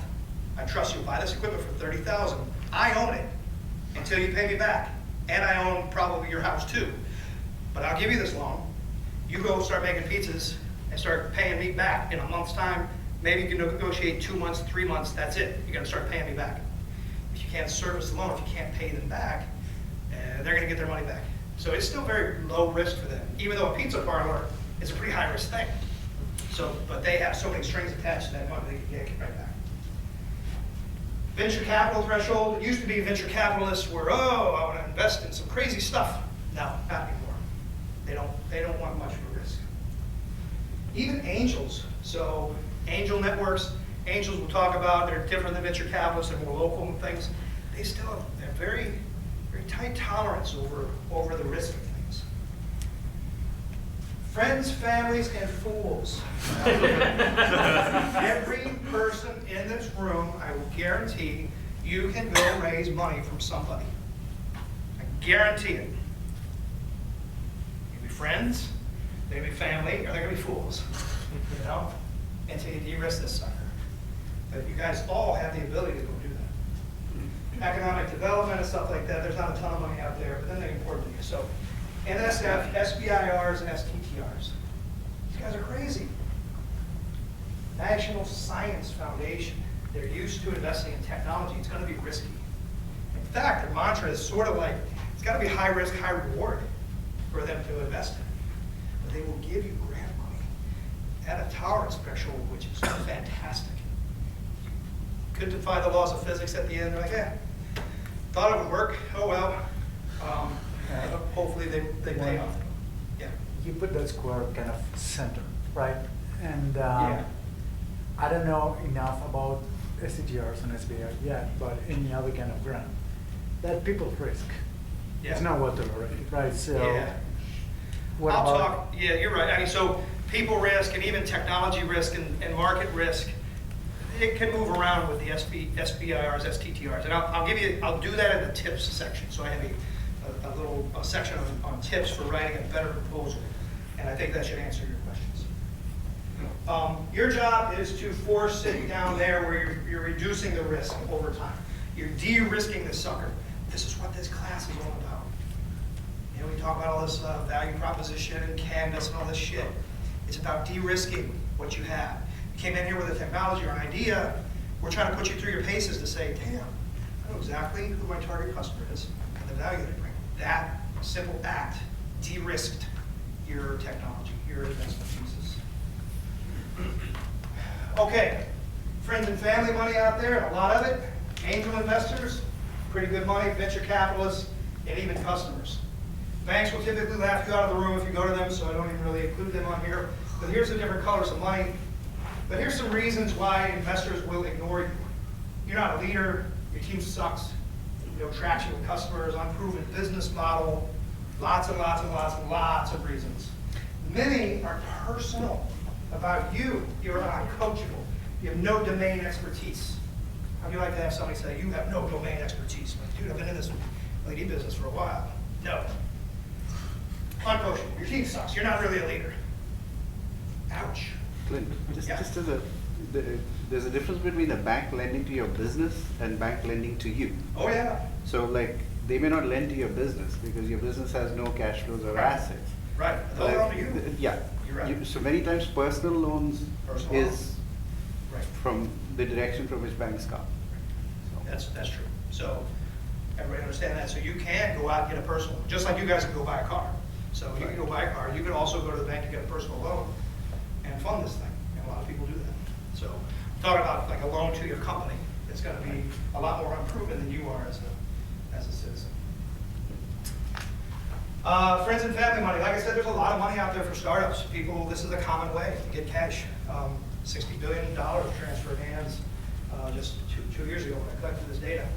But do you really want to have your dad cash his 401k? You know?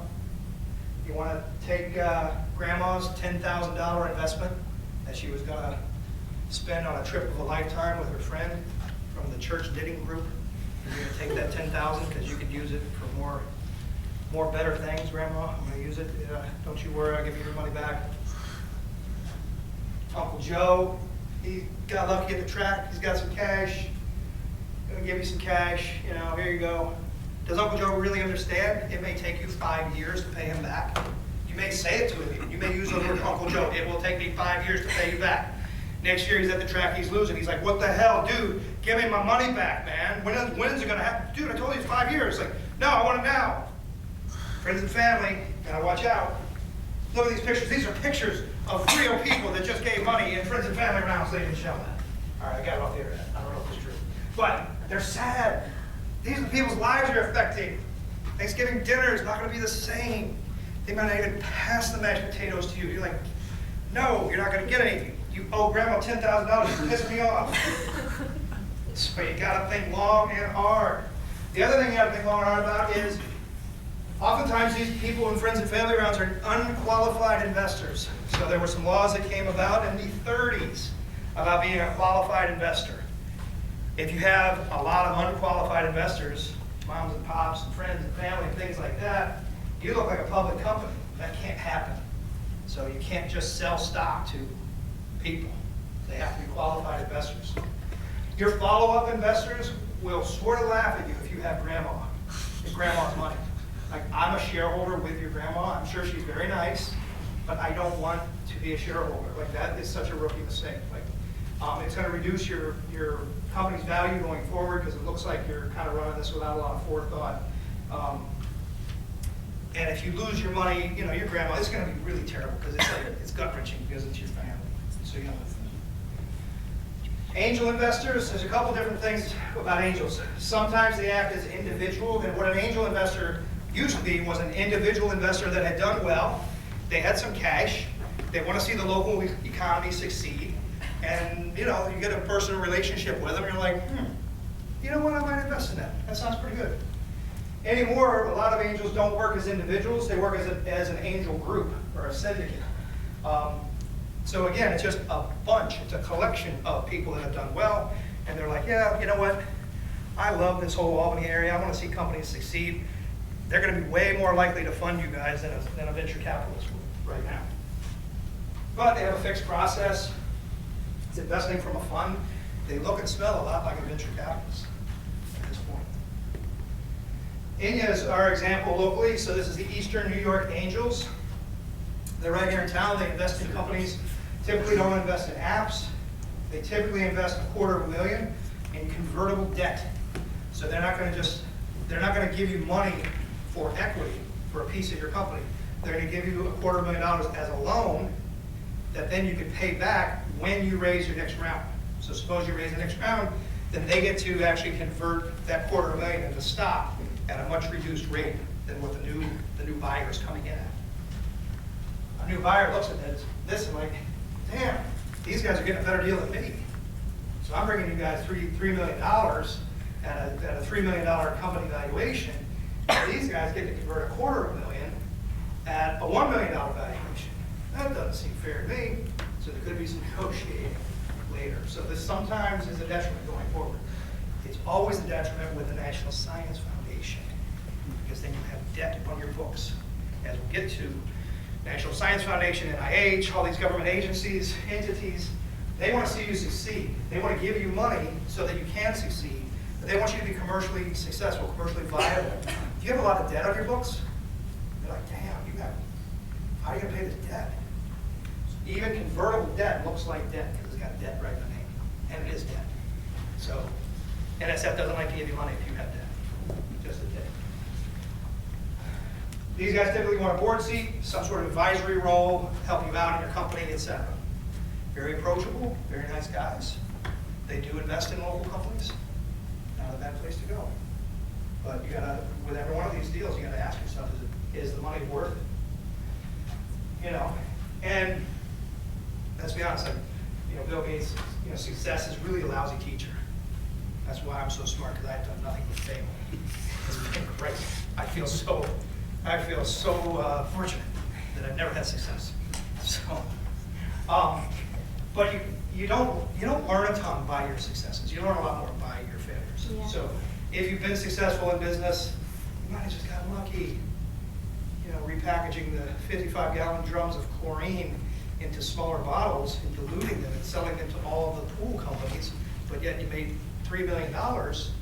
That's a great business. That's great. You can make $3 million. But it doesn't mean you can help cure breast cancer and like actually be on the board and help with that if you don't have any domain experience. You haven't done that kind of thing before. But when you get a group of investors, here's you before, you're these loose college kids, you know, everybody's having fun, starting this company's fun, working till 3 a.m. You're getting free happy hour stuff at TGI Fridays and pushing each other into the bushes and goofing around, you know.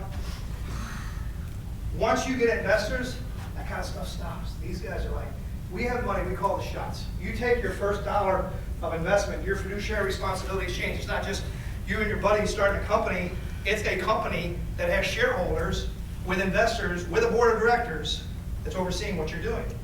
Different dynamic. You have a boss. Anybody start a company because they want to be their own boss? I hope you're independently wealthy, because you're going to have a boss. You're going to have a boss. When you raise money, you by definition have a boss.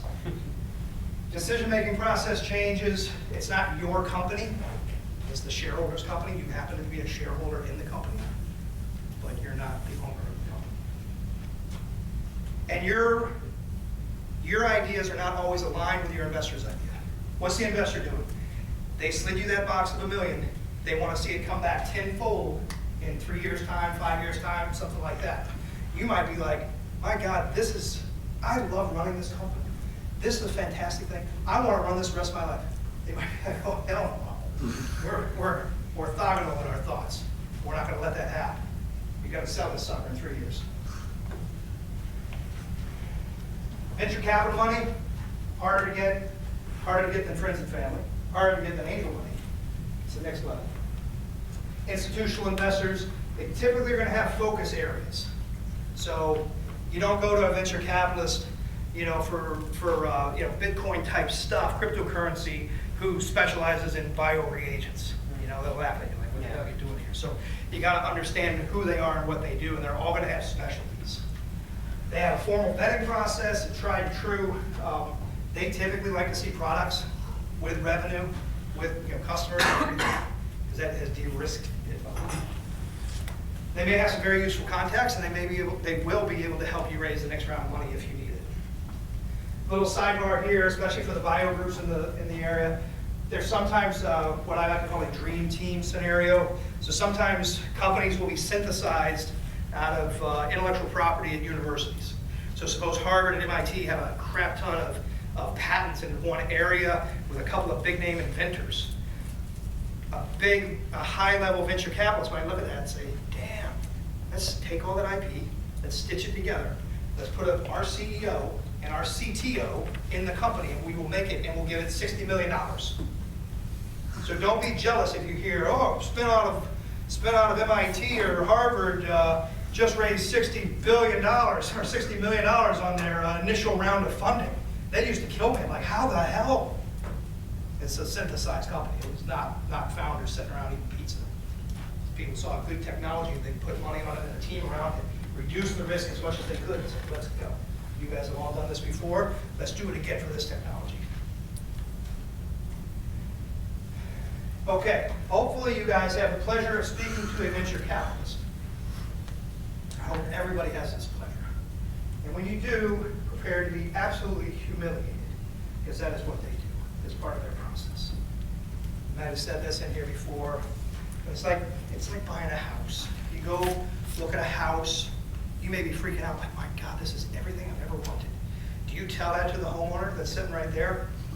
You know, I want $450,000 for this. What are you thinking? You're like, if I can get them down to 400, that'd be amazing. So how are you going to get them from 450 down to 400?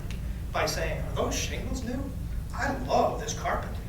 Wow, that water heater looks amazing. Like, now you're like, oh my God, I would never choose those colors. Oh, the carpet, it has to go. The kitchen is all wrong. I'm gonna need marble on this thing. You have granite. Like, oh God, oh, I'm gonna faint. Like, it's exactly what venture capitalists do. They're looking at you, oh, I got the surgical device. I don't think you have any domain expertise in this. I don't think I like this. I don't think that's even gonna work. I've funded companies like you 100 times and they all fail because you're doing the same thing over and over again. Humiliation. But then what you hope is at the end, all right, let's do a follow-up meeting and I'm gonna ask you for some, assign, get some documents exchanging hands and things like that, So they're trying to knock your price down, So you leave the house, oh God, avocado appliances, you might love them, like, oh, that's great. So then you go back in the car, you're like, we gotta make an offer on that thing. Let's do it. And then the people are shocked, oh, I didn't think they even liked it. So the humiliation is basically to negotiate. That's what I think. And they always do it. They always, always, always. I have never met a nice venture capitalist when they have their VC hat on. When they don't, they're nice people. But they play a role. And that's to be an ass. Because they're trying to get a deal. So when they're humiliating, they're actually biting? Sometimes it could just be for sport. Humiliated because they like it, If they come back, all right, can you explain your markets again? We think that they suck. We think that you're idiotic for choosing these markets, but explain it again, like why are you going to this market? Like, then it's like, oh, little nibble. Little nibble. Yeah. Shark Tank was a great learning experience, right? In the sense that the one thing that's counterintuitive here is you don't want to negotiate to the point that they get too small a stake in your company, right? Because then they lose interest. And that's a good outcome for you in the sense that you give away very little equity and get a lot of money for it. But the counterintuitive thing is that's exactly what disincentivizes them to. The flip side. If you have a company that's going to take a while to grow, then most VCs won't take more than 20%. Because they're like, it'll really disincentivize you and future investors because they know you're going to get more. So I'm going to only take this much. Right. So it depends on the markets and all that kind of stuff. Yeah. When it comes to ownership, if you are at like a university and say you use their resources, their lab space, et cetera, does the university get some ownership, some equity on that? The ownership in the company is going to be different than the ownership in the intellectual property. So they will absolutely 100% own the intellectual property, 100%. They own it, and then it's up to you to negotiate it away. In that negotiation, then they say, all right, so you're forming a company, which you have to do. You can't just be out and go, hey, I want to buy this patent from you. It looks great. They're going to be like, where's your company? Give me your business plan. What are you doing with this thing? Because I want to see you commercialize it in 3 years. And I will give you a license, but you're going to pay me, I want to own 10% of your company, you're going to pay me this much royalty, blah, blah, blah. That kind of thing. So it's a negotiation. So they'll own a fraction of your company, likely. That type of negotiation happens. But they will absolutely own the intellectual property. All right. So the honest truth is that raising money from venture capitalists or any investor is a lot like dating. And the analogy, you don't find somebody at a bar and say, hey, I'm single, you look single, but boy, you sure are attractive, and I sure would like to be with you. And I think it would be great, and I think that you have what I need, and I think I might have what you need. I've tried it probably 10 times at a bar. Always the same outcome. Customer discovery. It doesn't work. It doesn't work. How well do you think that's going to work with investors? Hey, investor, I need like $3 million. And I know you have. You invest $3 million in people before, and they're really good, and you seem really cool. So can we, you think? Hell, they're going to be like, the hell, are you kidding me? But you'll be amazed when you go to a conference where there's actual venture capitalists and you get excited and you're like, oh, I want to run up to them. All right, hey, VC, I got a really great company. It's a spinoff of RPI here, and and I went through the eyesight program, and I need like $1 million. And they're like, what the hell is this? Like, you're selling yourself, man. You're going up, you're being all freaky and creepy, and weird. Look like a weirdo when you do things like that. Don't do it. Fight it. Go in, get an introduction. Have a buddy say, hey man, I know Polaris Ventures. They invested in this other company. Polaris would be a great venture capitalist for you. Then you go and meet this guy from Polaris somewhere, maybe not even a formal meeting, just run into him at a conference. Oh yeah, hey, you're from Polaris. Yeah, what do you do? I've got a startup. Oh yeah, what do you do? Well, it's biotech. I know Polaris does that. I mean, we're good. We don't need any money right now. Polaris might be a good investor later. I'm not even sure. I mean, what do you guys invest in? Oh, that's it. I mean, that's what we do, but we don't need any money right now. We're good. I mean, I'm not even looking for money. They're like, oh, really? What do you, wow, huh. You don't go up to a girl, hey man, you're really cute, and I'm single, I haven't been out for so long. Like, don't do it, guys. Don't do it with investors, but it is really tempting to do it with investors. Do not do it. Get an introduction. Go in that way. Act like you don't need them. But before you even start the process of raising money, yeah, I need $1 million. Yeah, maybe 5. No, you don't need $1 million, maybe 5. What do you need? How much do you want to raise? What's the money going to be used for? Is anybody that gives you that box under their bed of $1 million, like, dude, where's this money going to take you? Is this the last money you need? And you're going to be profitable after this, and I'm going to get my money back? Or, okay, this is going to last you 2 years, and you're going to get to the point where you sign joint development agreements with company XYZ, and you're going to expand to be a company of 10 people, and you're going to have 5 patents filed? Okay, I want to know. And then I'm going to have to go raise more money after that. What is your money going to be used for, and where will it get you? These are the top 2 questions you have to answer. You have to have them in your head, ready to roll. $1 million is going to get me here. You can even have contingency. $3 million will get me here. How much money is it going to take you to be profitable? Everybody's going to want to know that. When are you going to start paying me back? Okay. De-risking. What we are doing here is de-risking. You're working on all these risk factors that we talked about. You're demonstrating that by, suppose you got a full canvas where everything was validated on that canvas by customer conversations. And an investor comes along and says, really, that's your revenue model? Have you validated that? Yep, you can talk to company X, Y, and Z. I had them on my list, I talked to them. Oh yeah, wow. And value proposition for this market segment, like, yep, you can talk to these 20 companies, I already did that. A fully validated canvas is fantastic. If you amass a lot of patents and things like that, they see it as assets. That helps. But you have to keep working on it. So your patents wither if you stop working. If your company shuts down and you don't have any people there, how much are your patents worth? Not a lot. Okay, so those are risk factors. Patents. So, little question. How much is a patent worth? What do you think? Throw it out there. Whatever the investor thinks it's worth. That's the right answer. Whatever an investor thinks it's worth. How much would that be? Give me a ballpark. I can't tell you because it depends on the technology. All right, somebody else, some high-tech patent, some really killer high-tech patent. Anybody put a price on that? Anybody? 5,000. 5,000? 5 million. 5 million per patent? Okay, it's difficult. It's the cost of getting the patenting done, Okay, right? so say it costs 15,000 to get a patent done.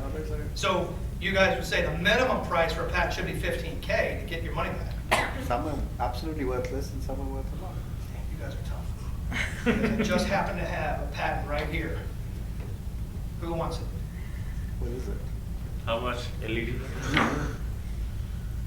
Preparation of nanocrystals for thermoelectrics and solar cell applications using sulfide-based nanocrystal precursors in a colloidal system. You can keep it. I didn't pull it right now. Who wants it? May I have a look at it? Have a look. It's a ribbon copy. You want that one? How about another one? Here, have a look. Pass it around. I want it back and don't get any of your... That's big beginning to tell me what they're worth. Hey, really? So, who's the pen granted to? Evident technology. Is this for us? How's it? Feel it, smell it, share it. Have a couple. When was this, this was All filed? different, all you need patents. Three. Right here. Feel it. So when was this filed? You can, it's on there. They're all Yeah, it different. says the date of the patent was 2003, but when- Probably a year before that, 2 years before that. Okay, so it's I got nearly more, expired who wants then. more? Camera guy, who wants some patents? Yeah. Remember, I want these back. Method of me. That's a thin one. Here, take this one. Wait, what is it? I don't even know. Oh, no, it was filed December 2000, so this patent's useless. Yeah, sure. I think I brought in like 30 or so. Zero. Zero, you don't like it? Yeah, because it was filed in 2000 and patents only last 17 years. Guess what year it is? Here. Choose from those. Here, I'll take that back. Take your choice. The point is, like, these are real, granted, USDA certified patents. They send you these many copies for what? Those are 30 unique patents. They're all different patents. How much did it cost for you? No, $500,000 at least. Look at that, $500,000 worth of value up here. I'll sell it to anybody in this room for $250,000. $250,000, 100,000. I will sell all these patents. They are yours. I will do the assignment. I'll do the assignment agreement tonight. I have one waiting at the ready. $100,000 for 30 patents. The point is, it's pretty dramatic because I've never pulled these out before, but I saw one in my file cabinet and I was like, holy crap, I got all these. Like, this is awesome. So all different patents too, they're not copies. So here, give me those back before you get your brisket stains on them. They might be worth something someday. You never know. The point is, once you stop as a company, or if you don't develop these into products that are protecting a product that's out there that people are buying and they want, what are they worth? Nothing. They're worth nothing. I could probably sell these at a garage sale. I was actually thinking about that. Like, I really could sell these at a garage sale. I could probably get $20 a pop. Would you guys pay $20 for one of these? Yeah, probably. So I like the paper in that. It's really nice It's nice paper. paper. Yeah. Only if you signed it. I have a copyright too. Who wants a copyright? Yeah, the point is, like, so your patents are great. Your patents are assets only when you are still working on them. If you don't develop a product with those patents, how much are they worth? You sell them at a garage sale for $20. Literally. It's ridiculous, right? $15,000 a pop. Clint, I was just going through this patentability opinion for Yep. our device. In the USPTO office, if you type in, there will be a lot of documents there. Yeah. How many of them are without product? Many? I don't know the numbers. It's Zillion. got to be 90+%. Because there are many process patents too, right? Yeah. So It's got to be. zillions without. Yeah, it's got to be a really high percentage that don't ever see the light of day in a real product. And there's probably- Actually, that's probably one reason NSF has eyesight, which is to commercialize more patents. Yeah, I think I heard 1% of patents are commercialized. that sounds about right. So 99% of every patent you search, it's like, shit, that didn't make it, that didn't make it. But I tell you what, I hope that you see some of my patents when you're doing a patent search. Because, hey, man, you want to start developing a patent thicket to impress investors, I'll sell you one of these for what it cost me, $10,000, $15,000. Did anybody ever come to you, any other LED companies saying that, hey, we want to license this? Absolutely. So what happened was, we're sitting there working on our LEDs, toiling away, quantum dot stuff, doing our thing, trying to talk to LG, Samsung, all the big LED players, TV distributor, all these guys. Not interested, didn't care. The day we opened 2 manufacturing factories in China, producing quantum dot LEDs, literally, Samsung said, okay, we'd like to buy the technology. Why? Because we de-risked it. We brought it to the point where we had actually manufacturing and they knew we had sales following that manufacturing. We de-risked the whole thing. We could scale it, we could ship it, we could sell it. They're like, okay, we want it. They bought 10 patents from us. And the know-how that went with it too. But it took that long. So anybody that wants to develop something to license, be careful, because it may require you to completely de-risk it, which means get it to the point of manufacturing. If you're super convincing and good, you might be able to convince them, listen, Samsung, it's easy to do the rest. You can do it. Please pay for my patents now. But they might just say, I'll wait. But they'll be paying you a lot more at that point. Right. That's okay by them? Totally. They hate risk. If you're at a big company, you know, you're eating donuts in the morning, drinking the free coffee, looking at your watch, you're like, damn, I got a great job, man. I'm getting a lot of money for this job, it's great. What do you not want? You don't want risk. You don't want to tell your boss, boss, I just bought 10 patents and they're kind of worthless, but man, I thought they were going to be great. You don't want that conversation with your boss. You're like, get out. I just wasted millions. You want to de-risk everything you do in a big company. They're not entrepreneurs. So they're not going to take a chance on you. So everything's got to be de-risked, big time. Even if they pay more. All right, so a patent is, it actually provides a negative right. So just because I have a patent on, you know, one of these things, what is it? Some system for recognizing an optical signal with materials used in such system. Okay, I have a patent for that, great. And if you read all of these things, I am allowed to do these things that are in here. I'm not actually allowed to actually sell the product that contains that, because there may actually be more things. Maybe there's another patent that has a system that really is attached to this that I need in order to sell the whole solution. So it kind of gives you a negative right, not a positive right, in that I could stop any one of you guys from doing what's in here. It doesn't mean I can actually produce a product with something that's sort of that's covered by this, but I can stop any one of you guys from doing what's in here. A little bit different way of looking at it. So patents are great. Patents add value as long as they get converted into a real product. If anybody is developing a product in China, by looking at this pattern, will you be able to stop it? China has gotten easier to stop people. It used to be completely lawless, you know. We had a copyright infringement in China, but we actually ended up winning. But it took us a long time to do. Anymore, we'll patent in China now. So the patent laws are starting to get more sophisticated. People are like, okay, we're going to take this seriously if we want to participate in the world stage, because people have been putting pressure on it. So not as lawless, but it was. So sorry to add another question, but what is it expensive to pen in China? Is it like here, or is it? Yeah, it is. Okay. It gets super expensive to go overseas. I'm going to talk about that in a second.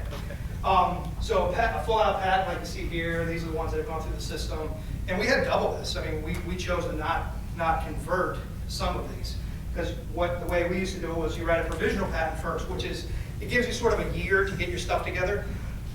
You write down what the patent's going to contain, some claims, this kind of thing. Now I want to patent this idea. You work on it for another year, then you might be like, oh crap, that really didn't work out. So you don't pursue a patent from this. If it does work out, you're like, okay, I'm going to convert that provisional patent into a real patent application. So a provisional is just like a temporary patent that gives you 1 year of doing actual research on it. International patents. So you can file things overseas. There's a patent cooperation treaty that's out there with most countries. And you file here in the United States, it gives you a year to file overseas. What does that mean? If you want to file in Japan, the first thing you have to do is hire a Japanese patent attorney, patent firm, and they translate all this to Japanese. And they hire a Japanese draftsman to draft all these pictures. That's just the first step. Then it's got to go through the whole Japanese process. It's going to take years, years and years. Chinese, Japanese, Korean, everything, the same process. Going to translate it, got to do it all in their country using their counsel. It gets expensive. We licensed the patent from RPI. Patented here, well, patent pending here, still not done in the US.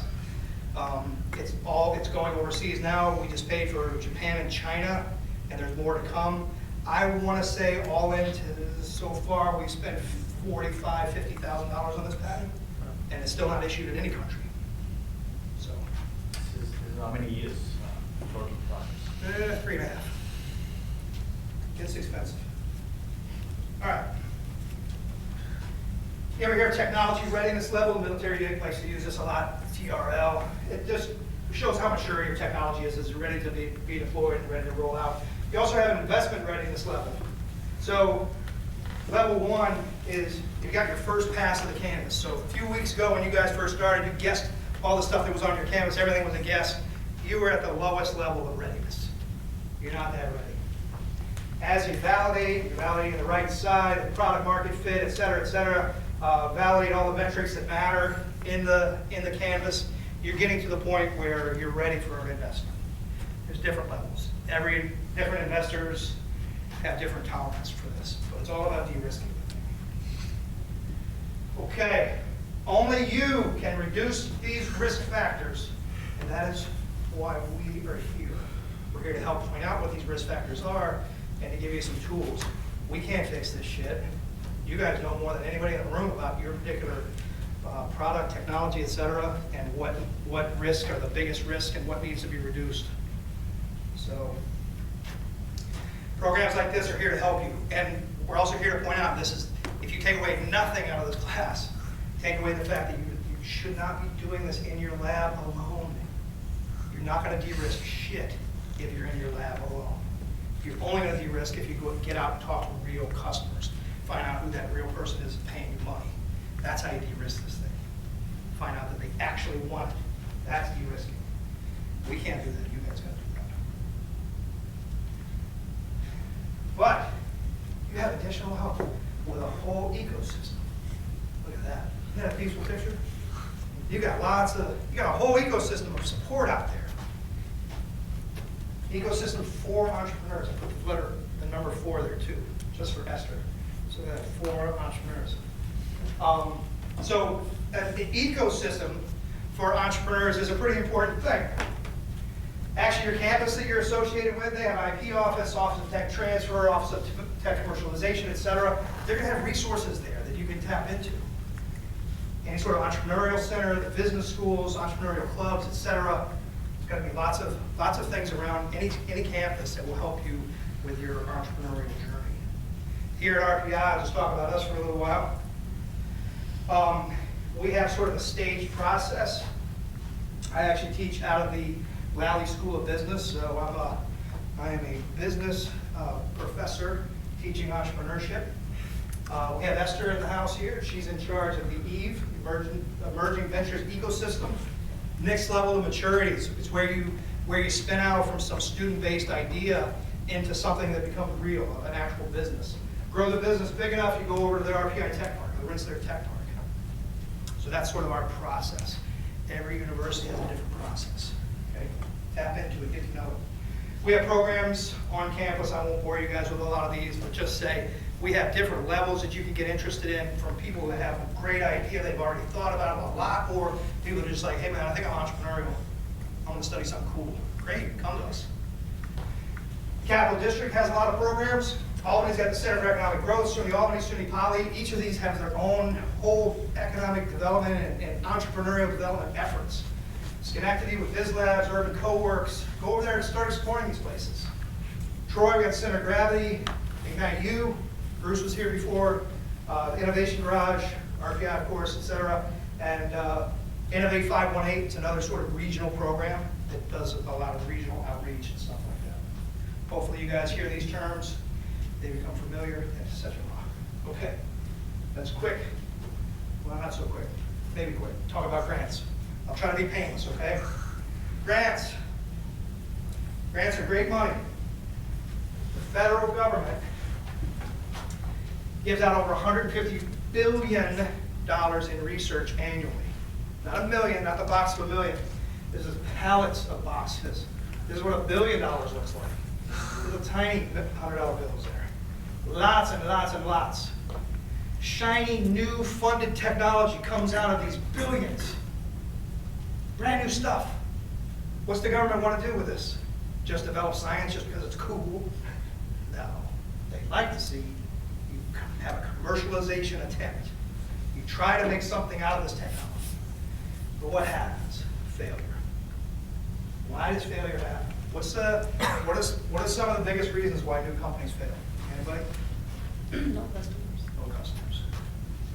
Happens all the time. Seems retarded, right? We're in this room like that's freezing kills. No, happens all the time. I've done it multiple times. Launch products to the tune of nothing. NSF, the government, they want to avoid this. That's why we're here. So in this commercialization attempt, you got some shiny new technology of some sort, you got some idea of some sort, put it through some process where you can actually help point out some of the failure routes, where you can increase your chances of success, try to decrease the chance of failure. So that's why we're here. That's why they developed this program, the I-Corps program, the SBIR program, the STTR program, and we'll talk about all those. This looks boring, I know, but it's a governmental slide, and I was told to keep it boring. This government likes to create a font. I should have done courier font, because that's more government. But the SBIR and STTR program, they funded to the tune of $2.5 billion. Well, at least they did in 2016. It's a small business grant, small business for innovative research grant. And I'll give you some tips on it. But you got to be a small business. You got to be commercializing something with science to be in the National Science Foundation. There's actually several different SBIR programs under different headings, and I'll show you a little graph of that in a second. STTR is slightly different. SBIR is for businesses, and STTR, tech transfer agreement, can be done more on a campus. But still, the idea that you're going to attempt to do commercialization. In general, you got to be a for-profit U.S. business. They're not going to fund not-for-profits. The idea is that the government gets its money back by economic development, and they want something to be profitable with paying taxes. At least 51% has to be owned by the U.S. individuals as a small business. Got to be located in the United States. The primary investigator or principal investigator has to be employed at least 51% of the time in the company. They can't be moonlighting and doing a lot of other stuff. Only funded work that's done here in the U.S. And small business means any business less than 500. So I have a small business of 3 people. But I'm competing with SBIRs with people that have companies of 450 people. They're still considered small, but big spectrum. SBIR and STTR, I just said, STTR can go through more of a university as the lead. SBIR has to have a business associated with it. For you guys, you're pretty diverse. You're going after a DOD grant. Is that an SBIR? The one that's in review is not. That's just research. Research. So more of an academic side. These are more along the lines of the business, and there's a whole academic side as well. So NIH, NSF, NASA, Department of Energy, USDA, like all these different agencies and entities have SBIR grant money out there. So you guys might find, the team that was doing the milk, maybe that's a USDA thing. Maybe that pool is not fished as often as getting money from the National Science Foundation or something. So there's going to be different colors of money that's out there. So you just got to be vigilant and go read. All this stuff is published. And sorry about the TOAs. I used a lot of 3-letter acronyms here. So you can look them up and see what they mean. There's different phases to these SBIRs and STTRs. There's a phase 1, which is more of a feasibility study. You get $150,000, $250,000 max for a phase 1 study. Phase 2, get a little less than $1 million. Phase 1 is about a year long, maybe less. Phase 2 is 2 years, more money. My company, we just got a phase 2 SBIR. Awesome. We finished our phase 1 last summer. Took us 9 months to finish. Got it done, wrote it up. Then we applied for the phase 2 grant, and luckily we got it. And we just got money coming from it, March 1st. That process, we applied in August, and the money starts coming March 1st. That's sort of the time scale. Yeah. Was any sort of individual matching scheme required for? No, but it's in my tips section. Okay, all right. They don't want to be the only money in your company. I see. They don't want to see, oh man, I funded 17 SBIR companies. They get no other money other than state and federal money. They don't like that. They want to see that you convince investors and go out and done your homework. It's not a hard and fast rule, but your chances go up a lot if you actually have outside money. National Institute of Health, here's their slice of the pie. Here's the National Science Foundation. You look at where the money is, geez, NIH, shit ton of money.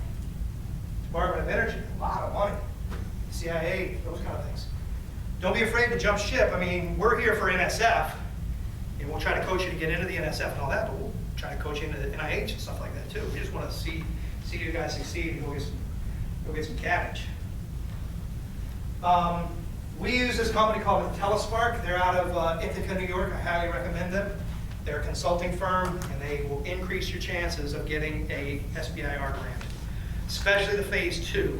Phase 1s are a little more dicey.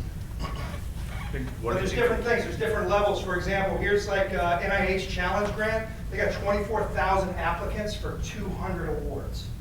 Woo! Pretty slim, about 1%. Here's another one. DOD Operational Medicine. Broad area announcement. 100 million for 100 projects. There are only 800 applicants. 12.5% success rate or probability. It's a lot better.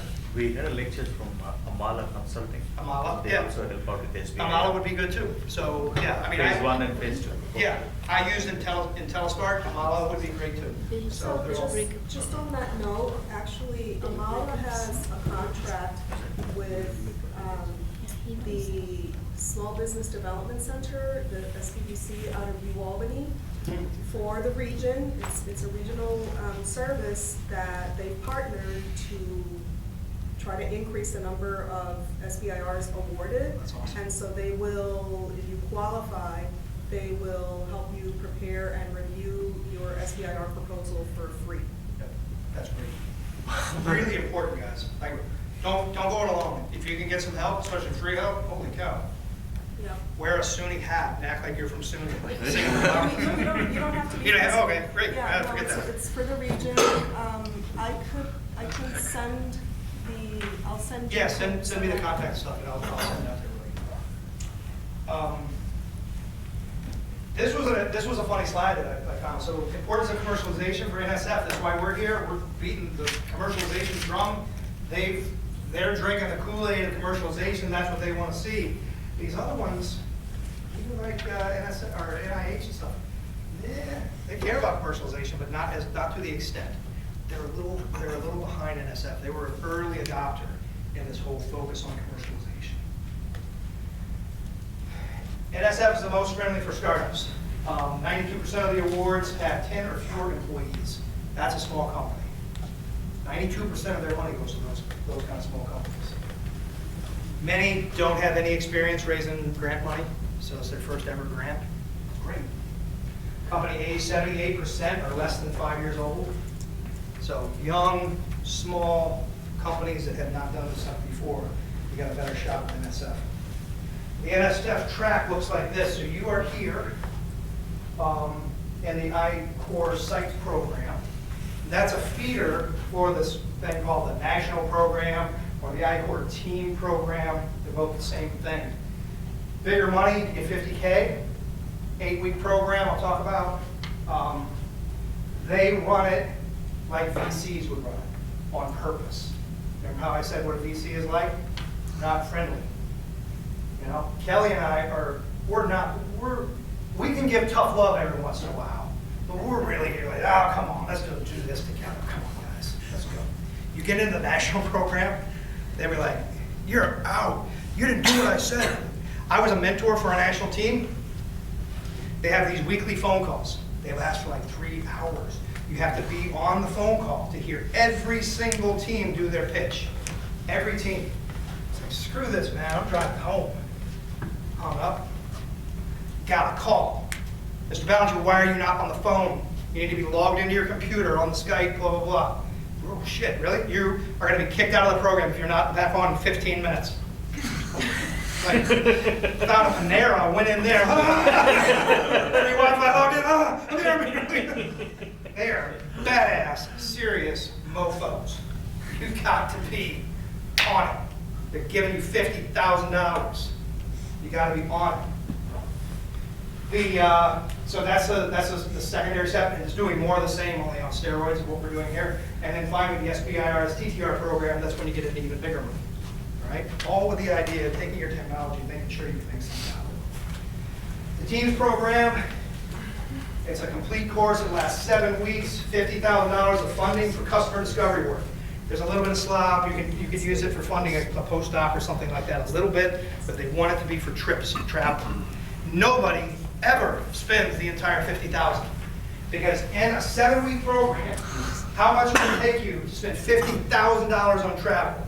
You better have those flights booked before you even sign up for that and know exactly where you're going to go. I talked to one guy who said they spent like $45,000 on travel. They traveled over 120,000 miles, and they went everywhere, and they had it all planned out. So they squeezed the most money out of this thing and got the most out of it. That's rare, because usually you're like, oh, great, I'm in. Well, I guess I should start looking for trade shows. You guys have seen that, you know? So spending $50K is hard to do. Need an entrepreneurial lead, principal investigator, and mentor. That's what we do here too. So we're trying to mimic what they're doing. They have some new programs. They're shifting things around a little bit. They conduct webinars the first Tuesday of every month.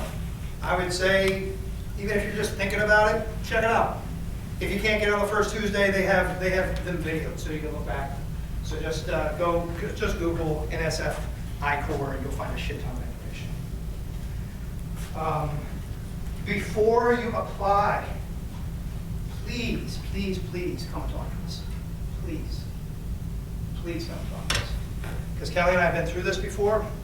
We have had teams that have gone down in flames instantly on the phone with their first interview with the iCore people. And then we feel like idiots. They didn't know what a value proposition was. Their target customers were all over the map. So some of these teams were not as prepared as we had hoped. And we didn't know they were applying for this. Otherwise, we would have said, okay, let's talk. So with you guys, before you apply, let us know. It's not a big deal. We're not gonna hound you or anything, but we just want to make sure your story is right. You got increase your chances. Is this based in RPI too, bro? No, it's anywhere. So yeah, you're Albany Med, whatever, come over and talk to us. Give us an email, okay? Yeah. Do we know when the next ones are? They're rolling. So they're rolling and they're different regions of the country. And they'll pay you to go. So you have a phone call, you apply, they'll say, all right, I like what you got, let me talk to you. You're gonna get a hold of this guy named Steve Concept, who's gonna look at you and say, all right, entrepreneurial lead, you're gonna do all the talking.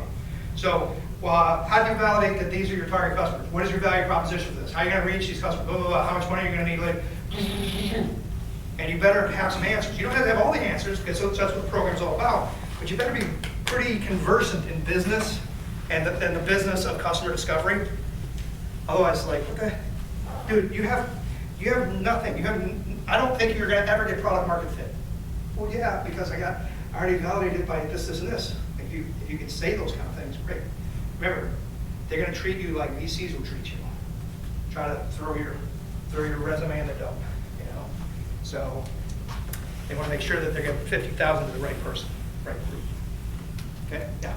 Is, in your experience, the progress that teams made through this program sufficient to answer this guy's questions? If you go through the final rock polisher, that is Kelly and Clinton. Yes. Okay. We will polish you up so that when you get on the phone, you can answer the questions. That's the hope. No guarantee, but that's our hope. I would just add to that, of course, the requirement here is 30 customer interviews. If you can do more than that, all the more power to you. You're better prepared for the national. So is this a resume builder for that? Yeah, this is a feeder for that. Okay. So the way we get points is by sending people to the national program. So we would encourage all of you guys to apply, but just please stop by before you apply. All right? But that's how we get renewed. That's how NSF looks at us and says, oh, damn, you had 5 teams that went through. That's great.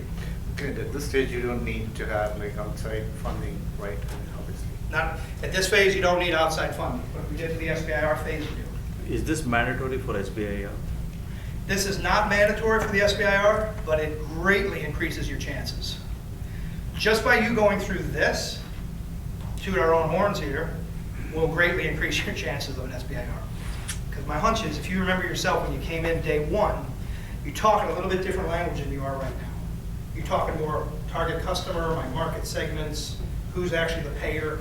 Those words, and a lot of times, weren't in your vocabulary before. And now you know they're important. And NSF rates you on your commercialization plan. That's all. That's 90% of the decision making for phase 2 SBIR is about the commercialization. That's why you need to raise money. Because they look at you and they say, listen, Jack, you didn't raise shit from outside investors. Why am I going to give you my money? You're asking me for $750,000, then you haven't raised a dime from outside investors? You increase your chances if you raise outside money. So participants that do these short courses and things like that have a better chance. Again, your language is going to be different. You're going to write a much better commercialization plan, etc. All of these government agencies spend about 3% of their annual budget on SBIRs. Doesn't sound like a lot, but it's a ton. It's a lot of money. It turns into hundreds of billions of dollars every year. Let's see. Yeah. So we talked about phase 1, phase 2. You can go to SBIR.gov, scan through this, just crawl through that thing. You know, I like doing it at nights. Usually Friday nights I'm looking at SBIR.gov, but now I'm here. All right, I'm kidding. Yeah. Do they have some metrics to see like whether some agencies are doing better than others in commercializing? So like is there a way for the NSF to say like we're doing an awesome job compared to the Department of Defense? Very good question. Every one of these guys wants to show, hey, decision makers in Washington, please don't cut my money because look at all this economic development. Mm-hmm. They can't say, don't cut my money. Hey, look at this swell science. Like, yeah, you know, it doesn't matter. So NIH, well, my biased opinion is NIH saw NSF, and this has been extremely successful with NSF. Mm-hmm. And they're like, damn, I gotta start commercializing this stuff, man. This is fantastic. So all of those guys are starting to come along. So you're gonna see it with Department of Defense, all these other groups. They're gonna say, okay, wait, I want actual stuff coming out of this at the end.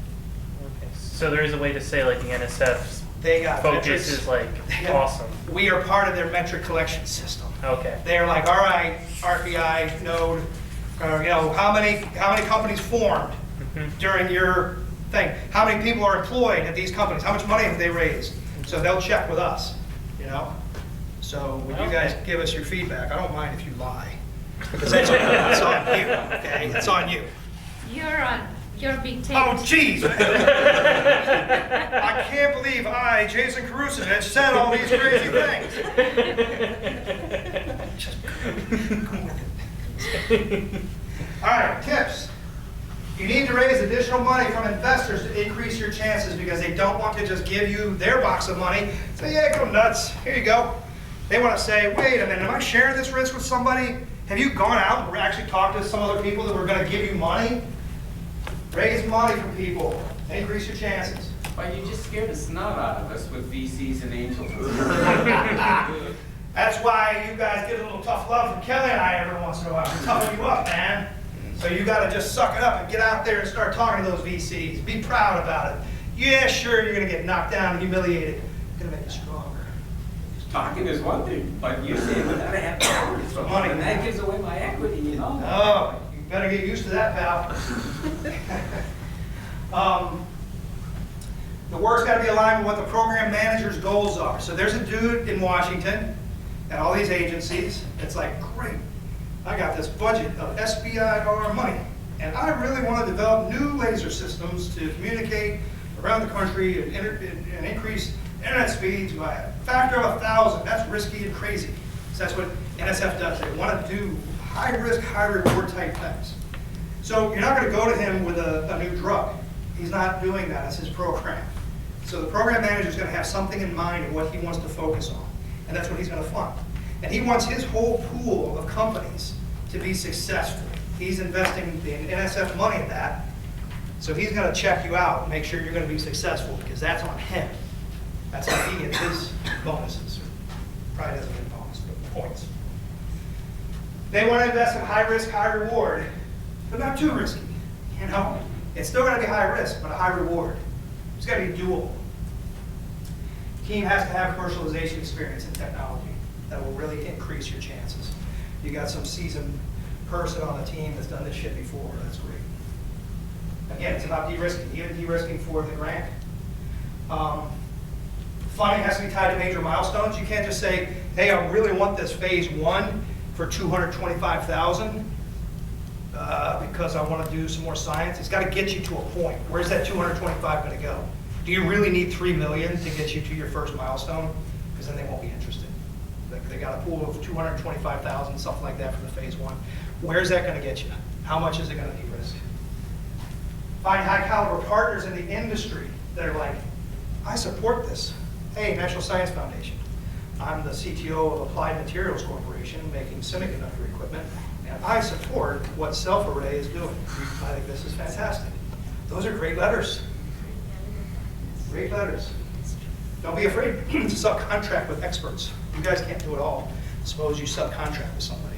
But it's like, I'm subcontracting with a little company called IBM. You know, people are like, wow, that's really cool. So you can wow, you already have a relationship with them? That's, ooh, okay. I believe in this team, you know? Don't subcontract with another SBIR company.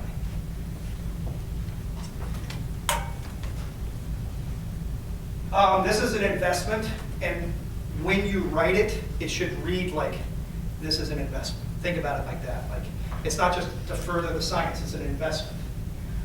Show that you have a path to commercialization with an impactful success, like something that's going to make an impact. The reviewers that do this, the bottom line is they're looking at 30+ proposals. They go down to a meeting, they're handed the stack. Okay, man, review these proposals. They're all greater than 25 pages. My God, can you imagine that? They're going to get a little tired. Suppose you have some nice visual concepts in there.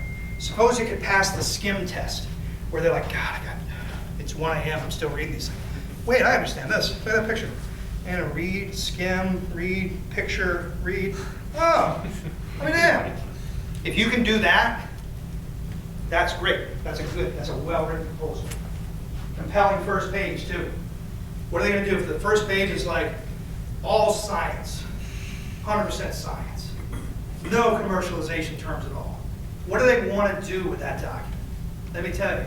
They want to say, blah, don't have to read any more of that shit. That's not on my top list of ones that I want to choose. So would you start like a story, maybe not a once upon a time, but it could be once upon a time? Stories, especially real stories of real customers, like the stuff that you guys have learned from customers. To my amazement, I talked to 20 customers in this field, and they all said the exact same thing to me. So this is why I think Project X is worthy of your funding. You know, that's great. Back it up. It's not an academic document to further the science. Use corporate words, demonstrate understanding of the competitive landscape, what you're going to do with this stuff, all that kind of stuff. Okay? IntelliSpark and other companies like Amalia, or what were they called? Amalia, the local guys, they're great. Use it. But talk to us before you submit, okay? We are here to help. Our goal for our grant is to feed people to the bigger grants. That is why we are here. You might think that Kelly and I just like to hang out here, and Jason on a Friday, and Esther too. I'll throw you guys all under the bus. On a Friday night, it will be this is not what we typically do. We're doing this for the love of accelerating science and commercializing it and helping you guys out. No need to cheer up. It's fine. We love you. That's why we're doing it. It's a little thing I call love, okay? And that's why we're here. And a little thing called B. That's a business, small business. You need a business first before you can apply for a SBIR, hence the B in the name. How do you start a business? We haven't talked about that. Hey, Clint, how about some examples of documents you need to start a company? Would that be great? Ladies and gentlemen, I have taken the liberty of posting things on Dropbox. Wait, on Google Drive. And on Dropbox too, because I mismounted them. And I have examples of probably 30 corporate forms for you to cannibalize, for you to use, for you to look at. And they are absolutely free. No, there's no need to thank. I do it for love. But these are out there. What are these documents you're talking about, Clint? Well, they're different documents for different stages. I have foundational agreements. I have early operational, fundraising, team building. And in the bonus round, I'm giving you copies of winning phase 1 and phase 2 proposals, ladies and gentlemen, that have been slightly redacted because I want to protect the innocence of those who apply. But real applications, okay? I will say right off, LegalZoom is your friend. It is a low-cost alternative to a real live lawyer. A lot of these corporate documents, when you first start off, you think, oh my God, this is black magic. New companies form every minute of every day. It is turning the crank. You could go to LegalZoom and you can incorporate. I totally trust you to do that. It will walk you through step by step. Yeah. Do SBRs care how you incorporate like a LLC or C or S? They typically don't, but if you're going to require energy company, if they're looking at you saying, this clown needs to raise probably 20 million. So you better be a full out, C Corp in Delaware, most likely. Yeah. Because that's where you're going to get most of the money. Just as it's tax season, right? So LLC helps at this initial seed stage because you get tax deductions. Yep. Right, while your liabilities are protected, and that can be huge, right? You get the pass through. So that's what has worked for us. So the early stages, you may want to consider LLC so that you get the tax break on your expenses. Yeah, it really depends on what you're going to need, what you're going to grow up to be, et cetera. So I put some Now, corporate one formation. comment. So we incorporated as S Corp, but here in New York, not in Delaware. Okay. Because of some tax incentives that the state may give you if you incorporate here and you go into a business incubator. So those are all things that you need Could to be, discuss. yeah, there's some tax benefits for being here in New York State. The reason for Delaware, I mean, it's a small ass state. Why would anybody incorporate there? The laws are very well known. There is no risk of not knowing the corporate law. Every lawyer is well schooled in corporate law in Delaware. They have whole court systems set up just for corporate law. You go to a court in New York State, they're trying a guy whose dog just bit the neighbor, and then they turn to you, oh, you got some corporate law. Okay, let me switch gears. Like Delaware, corporate laws, or corporate courts, very tried and true. That's why Sorry. yeah. But one of the things that you do want to discuss, if you have a lawyer, is the ability to transition from, say, an LLC to Delaware C Or Corp. to move from New York to Delaware Right, when exactly. there's the time. Right. Yep. That's very Boom. nice. Formation documents, certificate of incorporation is basically a license. You have a license to say you have this company, issued by the state. There's bylaws that show how you operate this new entity, responsibility of shareholders, et cetera. Founders agreements are very important. Founders agreements are an agreement between you and the founders, if you're a founder, that says, listen, you get a job at Google when we're a year into this and you just bug out and you still got 35% ownership in the company. That's not right, man. Like, I'll be working my butt off for the rest of the time and you got as many shares as me. That's got to come back to the company somehow. These founders agreements can say anything you want. They can say anything you want, but you should have one in place just to tie a leash on your other founders because you don't know where they're all going to go. And if you don't do it, your first round of investors will do it. And the terms they come up with are going to be a lot more ominous than the terms you come up with. You already have a founders agreement in place that says, hey man, you're going to give me your stock, or I have to buy back your stock, otherwise it just goes into a general pool, just some terms, whatever it is. If you wait to have a founders agreement until your new investors come in, they'll be like, oh, yeah, you own 40%, and little Jimmy owns 30%, that's great, but you don't really own that yet. I'm going to lock you up, and you're going to re-earn that over the next 5 years. So you're going to get it revested. So that's going to be the founders agreement you'll have to sign when you get money into that. Okay? You got to form a board of directors that's going to oversee the whole company and the operations. Decisions on ownership split, you better do that right off. If you know, like when I started my last company, there were 4 of us, but one person got 5% of the company. He wasn't going to quit his job. He wasn't going to work hard. We knew it. We had a hard conversation with him in the parking lot. I remember it. Like, dude, we're each taking like 30%, and we're giving you 5. Dude, why? Because you're not doing shit. You're not gonna quit. We're all 3 gonna quit our jobs, man. Okay, makes sense. Better to do that now. Do it at formation. It's a hard conversation, but they'll understand. One of the earliest operational agreements you'll need is a non-disclosure agreement. Do not be afraid to use a non-disclosure agreement. I think it brings a level of sophistication. Now you're going out to talk to the pizza guy. Don't say, hey, before I tell you about my company, I need you to sign an NDA. That is misusing a non-disclosure agreement. But if you guys go out and talk to some biotech company, hey man, before we really get into the technical details, can we sign a non-disclosure agreement, NDA? Yeah, sure. It's expected. Shows like a level of sophistication. Happens all the time. Use it. And LegalZoom will be okay for all these aspects? I did you one better because old Uncle Clint gave you a Dropbox folder that's got these in it. Google Drive. So It's like, I got a Google Drive folder that's got all that stuff in it. Yeah. Can you talk about NDAs and investors? Okay, so right. Typically, investors will not sign an NDA. Keep in mind who investors are. I got money. You got nothing. I'm going to humiliate you anytime I can. Oh, you want me to sign your NDA? Do you know how many companies just like you walk in the door every hour of every day, and you want me to sign one of your non-disclosures? What are you, nuts? I shouldn't be disclosing anything to you. I know everything. You're an idiot. I'm not going to sign your NDA. That's the overall attitude. They are beyond. They are so far-reaching that they will refuse to sign your non-disclosure agreement until you get into this thing called due diligence, where then you really open up the hood and you're dumping all your corporate documents to them. Then you can sign a non-disclosure agreement. Initial conversations, they're not going to sign a non-disclosure agreement. You can still ask.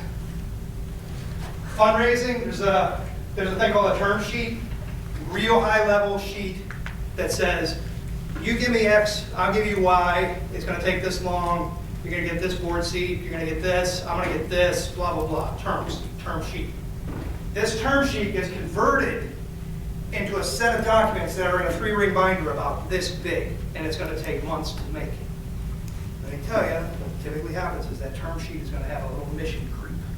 So the terms you get on your initial term sheet, I wish they would be binding, they're often not binding.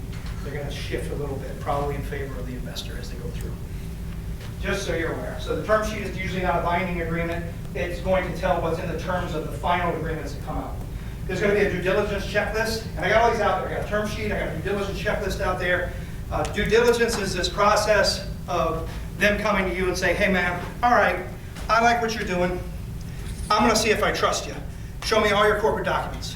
And this is an Excel spreadsheet.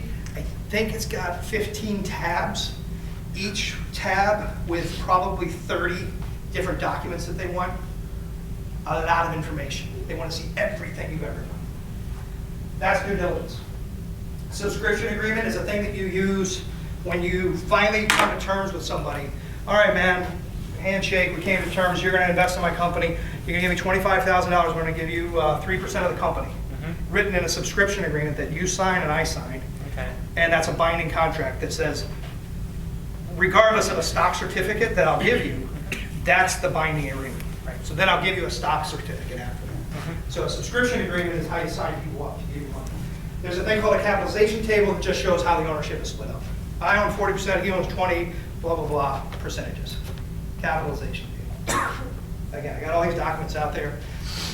I'll qualify and say, I'm not a lawyer. This is just my favor to you to say, here's some typical type documents that are out there. Feel free to use them, but also feel free to go talk to a lawyer about them. Okay? Team building agreements like employee offer letter. These are binding, man. You give somebody an offer of employment, that come back to bite your ass later. You got to have legal stuff in there, yeah. Just one thing that might be worth mentioning. Setting up the company is a little bit easier than maintaining the company. There's things like with accounting and stuff that there's fees that people don't realize they have to pay. Thank you for mentioning that. So setting up a company is one thing. You're like, damn, I did it on LegalZoom. I did it. It took me a half hour. It cost me $400. This is great. I got a company. And then you sit there for a year. Still got that company, it's still pretty cool. You haven't had any board meetings, you haven't appointed a board, you're not acting like a corporation. If you don't act like a corporation, you don't get the protections necessarily that come with a corporation. You gotta start acting like a company. Board meetings, annual meetings, it's ridiculous. I had a 2-person board, me and this guy James, who founded a company. Hey James, we gotta have an annual meeting. Probably didn't have to. We had an annual meeting, okay, when do you want it? Tomorrow. Great, let's come back for an annual meeting. Hey, we're here at the annual meeting. Let's vote for James and Clint to be on the board. I want to recuse myself from voting for Clint. You're going to recuse you. Write it in the board meeting minutes. Hey, we had a freaking annual meeting. Sounds ridiculous. Put it in the annual meeting minutes. Put it in the corporate file. When they go back and do due diligence, they're like, damn, in 2016, you guys had an annual meeting even. Well, we were trying to be good stewards of the company. We want to make sure there's oversight and formalities. We were laughing. They didn't know we were laughing. They did not record that in the minutes. There was much laughter. You got to start acting like a company. You got to start paying taxes and filings and things like that. Have to. So just because you start a company, don't go, hallelujah, it's awesome, I can do nothing now. No, you got to row the boat. It actually becomes work. Okay. There's an option plan. The one good thing you have as a small company is you're not encumbered by a lot of cash. So as such, you can't offer people a lot of cash when they become an employee, but you can offer them stock. So that's a good thing. That's usually covered by what they call a corporate stock option plan. I'll give you an example of one, okay? So it's out there. Consulting agreements, you may want to hire a consultant. I put a draft consulting agreement out there. All on the Google Drive. Do not look at the Dropbox drives. Phase 1 and Phase 2 related documents. I gave you the full grant proposals. I redacted a few of the things from those, but both of these were winning proposals, which is good. Hopefully you guys can use it as a template for when you apply for your Phase 1s and hopefully Phase 2s. There's a lot of bullshit Phase 2 follow-up documents that I also put out there. For example, do you believe that when we wrote our Phase 2 and we were going through their audit process, they were like, oh, well, you got to show me what is your physical security policy? What is your audit process? And how do you secure your information, among other things?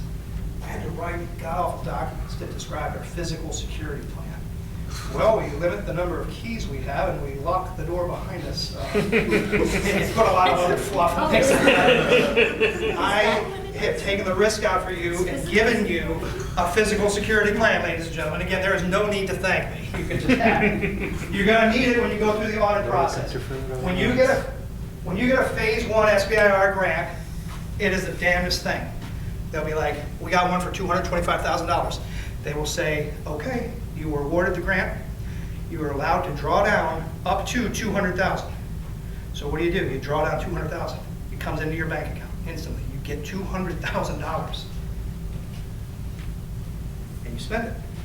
Will you be a board member for any of the companies here? I might be a board member. I'll tell you about that next week. You get $200,000 in cash. We could be taking trips to Aruba and buying porn every day and they wouldn't know. Again, I'm Jason Krusevich with Tourette's. I'm sorry. So they don't know. They're not auditing you every day to see what you're spending money on. They will, they could at any time, and you will go to jail if you do that. You know the rules because they tell you the rules. When you first get the money, they're like, you're going to spend this money on what we tell you to spend the money on. It's your budget. Spend the money. Deviate from that, your ass is grass. Go to jail. They'll tell you that flat out. But they're not going to check. They don't check until you get to Phase 2. Then you get to Phase 2 and they're like, show me your Phase 1. What is this? What is this?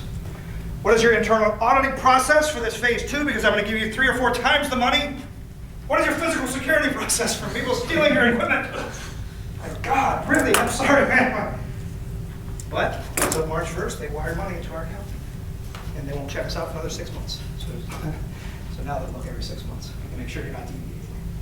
But you can't just spend it willy-nilly, but you will get the money in your bank. And there are horror stories that are told at the NSF level of people putting additions on their house. Well, I'm going to pay it back. I was totally planning on paying it back. And the money went right out of their account into some construction guy's account. No, you got me all wrong. I'm going to pay it back. Like, what are you, nuts? You can't touch the money like that. That's why they put all these checks and balances in place as much as they can. but they can't be there to hold your hand. All right. We have access to all these copies of stuff, but please go talk to a real lawyer. I ain't a real lawyer, you know, believe it or not. So talk to corporate counsel. Get those things off of Google Drive, right? Free samples. Make sense? Yes. Okay, final steps, guys, sorry. Let's talk about the pitch, shall we? Then we'll be done. So this is what we want to see. We're going to meet back here March 20, not here. I got it at the end slide. Hold that thought. We're going to meet somewhere down the hill on March 22nd. Okay. These are what we want to see from the slides. Slide 1, your value proposition. Can you guys do me a favor, if you haven't done it already? Please write the value proposition. You're going to need to do something like this when you apply for a grant. Don't just give me a list of attributes. Yeah, ours is better and faster. Right? To my target customers who are looking for something that will, you know, this sort of value. And I've given you guys several examples of those. Go out on the Google Drive, look back at the old lectures. You'll see that copy about 5 different times of what a real value proposition looks like. Okay? For the final pitch, we want to see that value proposition. What is the problem? What customer's point of pain are you solving? And how did you figure that out? This is when, you know, you can have your text up there. This is when it's really great to have your text, let them read it and be like, you know, I walk into the hospital and I'm talking to the surgeon who I think is my target customer. And they just out of the blue say, oh my God, I wish I could stop blood clots from going to people's brains and stuff like that because it's crazy. It's killing a lot of people. I'm like, really? I didn't know that. And I heard that from 5 other ones too. I can't believe it. Those kind of stories, fantastic. If you have real customer discovery stories of validating what the problem is. And ladies and gentlemen, I have the solution for this. So who are your target markets and opportunities? Market size estimate for this particular market, there's, you know, it's this big, etc. Okay? Doesn't have to be totally exact. Don't write a PhD thesis on the market sizing. Okay? Quick. What's your solution, product, service? How does it bring value to the customers? Competition. Who else is out there doing things? You do not ever say there is absolutely no competition. You know? You guys get up and say, we have Quigo, nobody else is doing what we're doing, therefore we have no competition. Even doing nothing is competition. Even, you know, literally, even doing what they do. Hell, I pass resumes, hard copy. That's competition. You're going to displace that. So everybody has competition. Do not say you don't have competition. Everybody does. So could be really close, could be really far away. That's one of the weakness. I shouldn't say weakness. That's one of the things about the customer discovery process. This part don't emphasize enough. Even if your customer is validated, but if there's a lot of competition, actually. Exactly. Right. Yeah. That's, you know, yeah, actually for a lot of you guys, if you have a lot of competition like that, you can get up to sort of the next level. You really target your customers. Like, you know, what do you do now? And what would the switching cost be? What would that look like? Or even, you know, even if you do find a problem and you're able to kind of address it, but somebody is able to outcompete you, then still a Yep. Yeah. Also, I have have you ever had a story of a company that said they had no competition, then they realize like, oh yeah, they do? Yeah. You hear that all the time.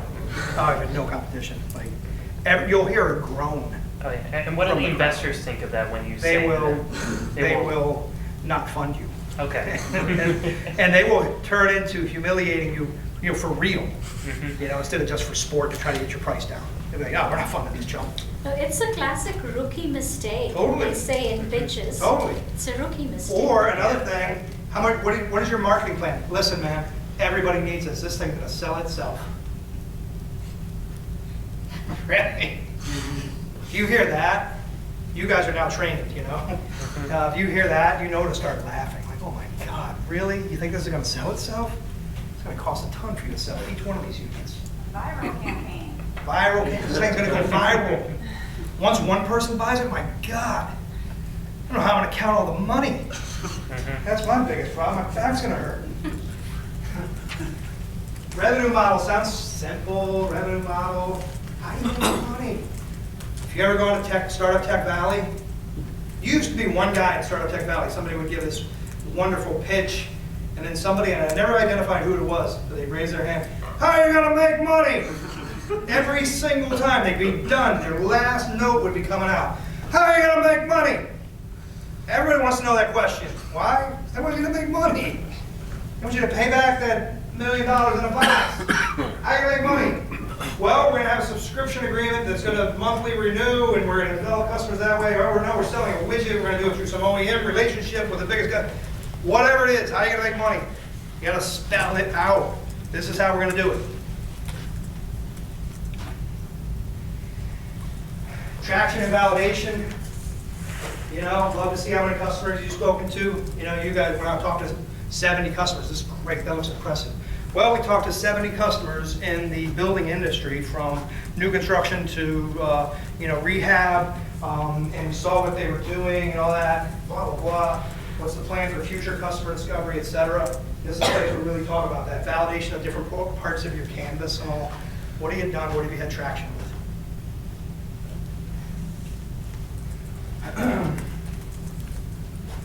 How are you going to make money? How are you going to sell it to customers? How are you going to reach them? Oh man, we're going to do just Google ads. You know, it's going to go viral. What's it going to be? How are you going to get the message out?